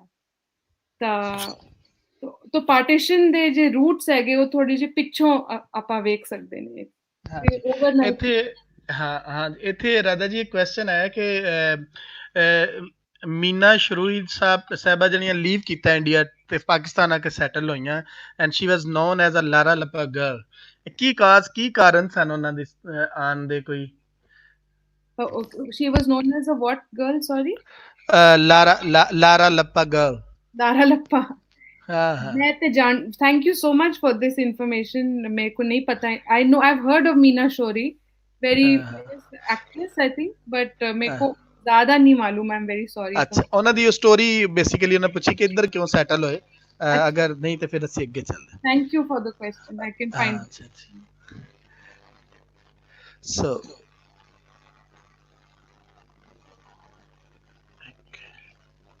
ਹਾਂਜੀ, ਕੁਐਸਚਨ ਆ ਰਹੇ ਨੇ ਤੇ ਫਿਰ ਅਸੀਂ ਉਹਨਾਂ ਤੇ ਕਰਨੇ। ਅਸੀਂ ਕੋਈ ਅੱਜ ਤੁਹਾਡੇ ਨਾਲ, ਕਿਉਂਕਿ ਤੁਸੀਂ ਮਿਊਜ਼ਿਕ ਤੇ ਗੱਲ ਕੀਤੀ, ਤੇ ਲੈਲਪੁਰ ਦਿਲ ਸ਼ਹਿਰ ਹੈ ਤੇ ਸਾਰਾ ਆਰਟਿਸਟਾਂ ਦਾ ਤੇ ਮਿਊਜ਼ਿਕ ਵਾਲਿਆਂ ਦਾ ਸ਼ਹਿਰ ਹੈ। ਅੱਛਾ। ਸੋ ਹਾਂਜੀ, ਲੈਲਪੁਰ ਦੇ ਹਵਾਲੇ ਨਾਲ ਜਿਹੜਾ ਨਾ ਇੱਥੇ ਦਾ ਮਿਊਜ਼ਿਕ, ਆਰਟ ਔਰ ਇੱਥੇ ਦੇ ਜਿਹੜੇ ਜੁਗਤਾ ਨੇ ਨਾ, ਉਹ ਬਹੁਤ ਮਸ਼ਹੂਰ ਨੇ। ਸੋ ਲਾਇਲਪੁਰ ਦੇ ਹਵਾਲੇ ਨਾਲ ਉਸਤਾਦ ਨੁਸਰਤ ਫਤਿਹ ਅਲੀ ਖਾਨ ਔਰ ਹੋਰ ਉਸਤਾਦ ਮੁਬਾਰਕ ਅਲੀ ਖਾਨ ਸਾਹਿਬ, ਔਰ ਸਾਡੇ ਜਿਸ ਤਰ੍ਹਾਂ ਤੁਸੀਂ ਹਰਬਲਾ ਦੀ ਗੱਲ ਕੀਤੀ, ਇੱਥੇ ਨੁਸਰਤ ਫਤਿਹ ਅਲੀ ਇੱਥੇ ਝੰਗ ਬਾਜ਼ਾਰ ਦੇ ਵਿੱਚ ਪੀਰ ਲਸੂੜੀ ਸ਼ਾਹ ਹੈ। ਉੱਥੇ ਲਸੂੜੀ ਸ਼ਾਹ ਦਾ ਦਰਬਾਰ ਜਿਹੜਾ ਹੈ, ਹੀ ਵਾਜ਼ ਅ ਸੈਕੂਲਰ ਪੀਰ ਨਾ, ਪੂਰੇ ਸਿੱਖ ਹਿੰਦੂ ਮੁਸਲਿਮ ਸਾਰਿਆਂ ਦਾ ਸਾਂਝਾ ਪੀਰ ਸੀ, ਜਿਹੜਾ ਮਿਊਜ਼ਿਕ ਦੇ ਉੱਪਰ ਉਹ ਇੱਕ ਕਾਨਫਰੰਸ ਕਰਵਾਉਂਦੇ ਸਨ। ਔਰ ਉਹ ਕਾਨਫਰੰਸ ਪਾਰਟੀਸ਼ਨ ਤੋਂ ਬਾਅਦ ਵੀ ਸ਼ੁਰੂ ਰਹੀ। ਨੁਸਰਤ ਜਿੰਨਾ ਚਿਰ ਜ਼ਿੰਦਾ ਰਹੇ, ਨੁਸਰਤ ਫਤਿਹ ਅਲੀ ਖਾਨ ਸਾਹਿਬ, ਉਹ ਕਾਨਫਰੰਸ ਹੁੰਦੀ ਰਹੀ। ਔਰ ਉਹਦੇ ਵਿੱਚ ਕਿਸੇ ਦਾ ਗਾ ਲੈਣਾ ਜਿਹੜਾ ਨਾ ਬਹੁਤ ਵੱਡੀ ਉਹਨਾਂ ਵਾਸਤੇ, ਯਾਨੀ ਉਸ ਮੰਚ ਤੇ ਆ ਕੇ, ਉਸ ਸਟੇਜ ਤੇ ਆ ਕੇ ਗਾਣਾ ਬਹੁਤ ਵੱਡੀ ਇੱਕ ਗੱਲ ਸਮਝੀ ਜਾਂਦੀ ਸੀ। ਸੋ ਉੱਥੇ ਵੀ ਗਾਇਆ ਜਾਂਦਾ ਸੀ। ਪਹਿਲੀ ਦਫਾ ਜਿਹੜਾ ਹੈ, ਨੁਸਰਤ ਨੂੰ ਉਹਦੇ ਵਾਲਿਦ ਸਾਹਿਬ ਗਾਣ ਨਹੀਂ ਸੀ ਦਿੰਦੇ ਨਾ, ਤੇ ਉਹ ਕਹਿੰਦੇ ਸਨ ਕਿ ਜੀ ਇਹ ਤੇ ਗਾ ਹੀ ਨਹੀਂ ਸਕਦਾ ਨਾ। ਤੇ ਉਹਨਾਂ ਨੇ ਪਹਿਲੀ ਵਾਰੀ ਜਦੋਂ ਫਿਰ ਉੱਥੇ ਗਾਇਆ ਸੀ, ਤੇ ਫਿਰ ਉੱਥੋਂ ਹੀ ਆਹਿਸਤਾ ਆਹਿਸਤਾ ਫਿਰ ਫੇਮਸ ਹੋਏ। ਤੋ ਉਹ ਇੱਕ ਪੂਰੀ ਲੈਲਪੁਰ ਦੇ ਵਿੱਚ ਇਸ ਵਕਤ ਵੀ 200 ਦੇ ਲਗਭਗ ਜਿਹੜੀਆਂ ਨੇ ਨਾ, ਉਹ ਕਵਾਲੀ ਦੀਆਂ ਪਾਰਟੀਆਂ ਨੇ, ਜਿਹੜੀ ਕਵਾਲੀ ਕਰਦੇ ਨੇ। ਔਰ ਪੂਰੀ ਇੱਕ ਆਬਾਦੀ ਜਿਹਨੂੰ ਮਾਈ ਦੀ ਝੁੱਗੀ ਕਿਹਾ ਜਾਂਦਾ, ਪੂਰੀ ਦੀ ਪੂਰੀ ਮਿਊਜ਼ੀਸ਼ੀਅਨਸ ਦੀ ਹੈ ਇਹ। ਔਰ ਇਸ ਤੋਂ ਇਲਾਵਾ ਜਿਹੜਾ ਹੈ ਮਿਊਜ਼ਿਕ ਦੇ ਉੱਪਰ ਪੂਰਾ ਝੰਗ ਬਾਜ਼ਾਰ, ਜਿਹਦੇ ਵਿੱਚ ਤੁਸੀਂ ਵੇਖ ਲਓ ਕਿ ਉਹਦੇ ਵਿੱਚ ਕਾਇਮ ਸਾਈਂ ਹੋਵੇ ਜਾਂ नुसरत साहब ਦਾ ਪੂਰਾ ਘਰਾਣਾ ਔਰ ਉੱਥੇ ਇੱਕ ਪ੍ਰੀ ਪਾਰਟੀਸ਼ਨ ਇੱਕ ਮਿਊਜ਼ਿਕ ਸਕੂਲ ਵੀ ਸੀ ਪਾਕਿਸਤਾਨ ਦੇ ਵਿੱਚ। ਇਸ ਤਰ੍ਹਾਂ ਦੇ ਮਿਊਜ਼ਿਕ ਸਕੂਲ ਨਹੀਂ ਸਨ ਹੈ, ਤੇ ਉਹ ਪਿਆਰੇ ਖਾਨ ਦਾ ਸਕੂਲ ਅਜੇ ਵੀ ਉਹ ਮੌਜੂਦ ਹੈ, ਲੇਕਿਨ ਖੈਰ ਓਡੀ ਵੱਡੀ ਤਰ੍ਹਾਂ ਨਹੀਂ ਹੈ, ਲੇਕਿਨ ਪਿਆਰੇ ਖਾਨ ਦਾ ਉਹ ਮਿਊਜ਼ਿਕ ਸਕੂਲ ਸਟਿਲ ਜਿਹੜਾ ਹੈ ਨਾ ਉੱਥੇ ਮੌਜੂਦ ਹੈ। ਤੇ ਪਾਰਟੀਸ਼ਨ ਦੇ ਨਾਲ ਬਹੁਤ ਸਾਰੇ ਜਿਹੜੇ ਸਮਝ ਲਓ ਕਿ ਉਹ ਆਏ ਸਾਡੇ ਕੋਲ, ਲੇਕਿਨ ਉਹ ਕਸਟੋਡੀਅਨਸ਼ਿਪ ਵੀ ਕਿਸੇ ਨਾ ਕਿਸੇ ਤਰੀਕੇ ਨਾਲ ਮੌਜੂਦ ਵੀ ਰਹੀ, ਉਹਨੂੰ ਉਹਨਾਂ ਨੇ ਏਡਾ ਜਿਹੜਾ ਜਾਣ ਨਹੀਂ ਦਿੱਤਾ। ਤੇ ਇੱਕ ਆਖਰੀ ਤੁਹਾਡੇ ਨਾਲ ਗੱਲ ਕਰਨੀ ਸੀ, ਜਿਹੜਾ ਤੁਸੀਂ ਦੀਪਕ ਰਾਗ ਦੀ ਗੱਲ ਕੀਤੀ, ਤੇ ਦੀਪਕ ਰਾਗ ਦੇ ਹਵਾਲੇ ਨਾਲ ਵਾਰਿਸ ਸ਼ਾਹ ਨੇ ਆਪਣੀ ਹੀਰ ਵਿੱਚ ਲਿਖਿਆ ਹੈ ਬਕਾਇਦਾ, ਤੇ ਉਹਨਾਂ ਨੇ ਇਹ ਲਿਖਿਆ ਹੈ ਕਿ ਜਦੋਂ ਰਾਂਝਾ ਬਾਲਨਾਥ ਕੋਲ ਆਇਆ ਨਾ ਕਿ ਮੈਨੂੰ ਤੁਸੀਂ ਆਪਣੀ ਯੂਨੀਵਰਸਿਟੀ 'ਚ ਦਾਖਲ ਕਰੋ ਤੇ ਆਪਣੇ ਕੋਲ ਐਜ਼ ਚੇਲਾ ਰੱਖੋ, ਤੇ ਬਾਲਨਾਥ ਨੇ ਉਹਨੂੰ ਪੁੱਛਿਆ ਕਿ ਤੂੰ ਕੀ ਕਰ ਸਕਣਾ ਨਾ, ਤੇ ਉਹਨੇ ਆਖਿਆ ਕਿ ਜੀ ਮੈਂ ਵੰਜਲੀ ਵਜਾ ਸਕਣਾ। ਉਹਨੇ ਕਿਹਾ ਕਿ ਤੂੰ ਫਿਰ ਇੰਜ ਕਰਕੇ ਦੀਪਕ ਰਾਗ ਵਜਾ ਕੇ ਸੁਣਾ ਮੈਨੂੰ, ਤੇ ਉਹਨੇ ਆਪਣੀ ਵੰਜਲੀ ਤੇ ਦੀਪਕ ਰਾਗ ਜਿਹੜਾ ਨਾ ਉਹ ਗਾਇਆ। ਉਹ ਜਦੋਂ ਗਾਇਆ ਤੇ ਉਹਨਾਂ ਫਿਰ ਕਿਹਾ ਕਿ ਜੀ ਉਹ ਜਦੋਂ ਦੀਪਕ ਰਾਗ ਉਹਨੇ ਵਜਾਇਆ ਤੇ ਉਹ ਇੱਕ ਜਿਹੜੀ ਪਰਿੰਦੇ ਦੀ ਕਹਾਣੀ ਉਹਨਾਂ ਦੇ ਨਾਲ ਜੁੜੀ ਕਿ ਉਹਨੂੰ ਸੁਣਨ ਵਾਸਤੇ ਫੀਨੈਕਸ ਆਂਦਾ ਜਾਂ ਕੁਕਨਸ ਆਂਦਾ, ਤੇ ਕੁਕਨਸ ਕਿਉਂਕਿ ਉਹ ਰਾਗ ਗਾਉਂਦਾ ਹੈ, ਦੀਪਕ ਰਾਗ ਉਹਦੇ ਨਾਲ ਵੀ ਮਨਸੂਬ ਹੈ ਕਿ ਉਹ ਆਪਣੇ ਆਪ ਨੂੰ ਜਲਾਉਣ ਵਾਸਤੇ ਆਪਣੀ ਬੱਲੀ ਦੇ ਦਿੰਦਾ, ਤੇ ਉਹਨੂੰ ਉਹਨਾਂ ਨੇ ਕਿਹਾ ਕਿ ਜਦੋਂ ਤੂੰ ਦੀਪਕ ਰਾਗ ਜਿਹੜਾ ਨਾ ਉਹਨੇ ਸੁਣਾਇਆ ਨਾ ਰਾਂਝੇ ਨੇ, ਤੇ ਉੱਥੇ ਉਹਨਾਂ ਨੇ ਲਿਖਿਆ ਕਿ ਉਹ ਦੀਪਕ ਰਾਗ ਇੰਨੀ ਉਚਾਣ ਤੇ ਗਿਆ, ਇੰਨਾ ਉੱਚਾ ਗਿਆ, ਇੰਨਾ ਚੰਗਾ ਹੋਇਆ ਕਿ ਉਸ ਰਾਗ ਨੂੰ ਸੁਣਨ ਵਾਸਤੇ ਕੁਕਨਸ ਉੱਥੇ ਆ ਕੇ ਬਹਿ ਕੇ ਉਹਨੇ ਸੁਣਿਆ, ਤੇ ਫਿਰ ਉਹਨੂੰ ਉਹਦਾ ਐਡਮਿਸ਼ਨ ਟੈਸਟ ਪਾਸ ਹੋਇਆ, ਤੇ ਫਿਰ ਉਹਨੂੰ ਉੱਥੇ ਰੱਖਿਆ ਗਿਆ। ਸੋ ਬਹੁਤ ਮਿਹਰਬਾਨੀ ਜਨਾਬ, ਤੁਸੀਂ ਅੱਜ ਸਾਡੇ ਨਾਲ ਰਲੇ, ਇੱਥੇ ਆਏ ਸਾਡੇ ਕੋਲ, ਔਰ ਤੁਸੀਂ ਸਾਡੇ ਨਾਲ ਦੁਬਾਰਾ ਵੀ ਕੋਈ ਲੈਕਚਰ ਜ਼ਰੂਰ ਕਰਨਾ, ਔਰ ਬਲਕਿ ਅਸੀਂ ਤੁਹਾਡੀ ਕਿਤਾਬ ਦੇ ਉੱਤੇ ਅਸੀਂ ਆਪਣੇ ਵੱਲੋਂ ਹੁਣੇ ਹੀ ਸਾਰੇ ਦੋਸਤਾਂ ਨੂੰ ਦੱਸਦੇ ਹਾਂ ਜਿਹੜੇ ਸਾਡੇ ਬੈਠੇ ਨੇ ਆਡੀਅנס, ਕਾਫੀ ਵੱਡੀ ਆਡੀਅנס ਹੈ, ਅਸੀਂ ਇਹ ਦੱਸ ਰਹੇ ਹਾਂ ਕਿ ਜੀ ਜਦੋਂ ਤੁਹਾਡੀ ਕਿਤਾਬ ਆਈ ਤੇ ਅਸੀਂ ਉਹਦੀ ਓਪਨਿੰਗ ਵੀ ਆਪਣੇ ਇਸ ਲੈਲਪੁਰ ਯੰਗ ਹਿਸਟੋਰੀਅਨ ਕਲੱਬ ਵੱਲੋਂ ਰੱਖਾਂਗੇ ਤੇ, ਔਰ ਅਸੀਂ ਉਹਦੇ ਤੇ ਆਪਣੇ ਵੱਲੋਂ ਕਰਾਂਗੇ ਕਿਉਂਕਿ ਤੁਸੀਂ ਸਾਡੇ ਲੈਲਪੁਰ ਦੇ ਹਿਸਟੋਰੀਅਨ ਵੀ ਹੋ। ਸੋ ਮਿਲਦੇ ਰਹਾਂਗੇ ਜੀ, ਬਹੁਤ ਸ਼ੁਕਰੀਆ ਤੁਹਾਡਾ, ਔਰ ਸਾਡਾ ਸਾਥ ਰੱਖਣਾ, ਵੇਖਦੇ ਰਹਿਣਾ ਪ੍ਰੋਗਰਾਮ, ਆਪਣੀ ਸੁਜੈਸ਼ਨਸ ਵੀ ਦੇਣਾ, ਸ਼ੇਅਰ ਵੀ ਕਰ ਦੇਣਾ ਦੋਸਤਾਂ ਦੇ ਨਾਲ, ਤੇ ਆਪਣੀ ਆਰਾ ਵੀ ਦੇਣਾ, ਬੜੀ ਮਿਹਰਬਾਨੀ। Thank you so much Toib, and to follow हाँ जी हाँ जी बिल्कुल, ਥੈਂਕ ਯੂ, ਓਕੇ ਜੀ। ਸਾਰੇ ਦੋਸਤਾਂ ਨੂੰ ਬੜੀ ਮਿਹਰਬਾਨੀ, ਤੁਸੀਂ ਸਾਡਾ ਸਾਥ ਬਣੇ। ਸੋ ਜਿਹੜਾ ਸਾਡਾ ਨੈਕਸਟ ਲੈਕਚਰ ਹੈ ਉਹ ਡੈਫੀਨੇਟਲੀ ਹੁਣ ਅਸੀਂ ਕੱਲ ਨਹੀਂ ਆਵਾਂਗੇ ਬਲਕਿ ਪਰਸੋਂ ਅਸੀਂ ਆਵਾਂਗੇ, ਜਿਹੜਾ ਹੈ ਆਪਣਾ ਅਗਲਾ ਲੈਕਚਰ ਲੈ ਕੇ।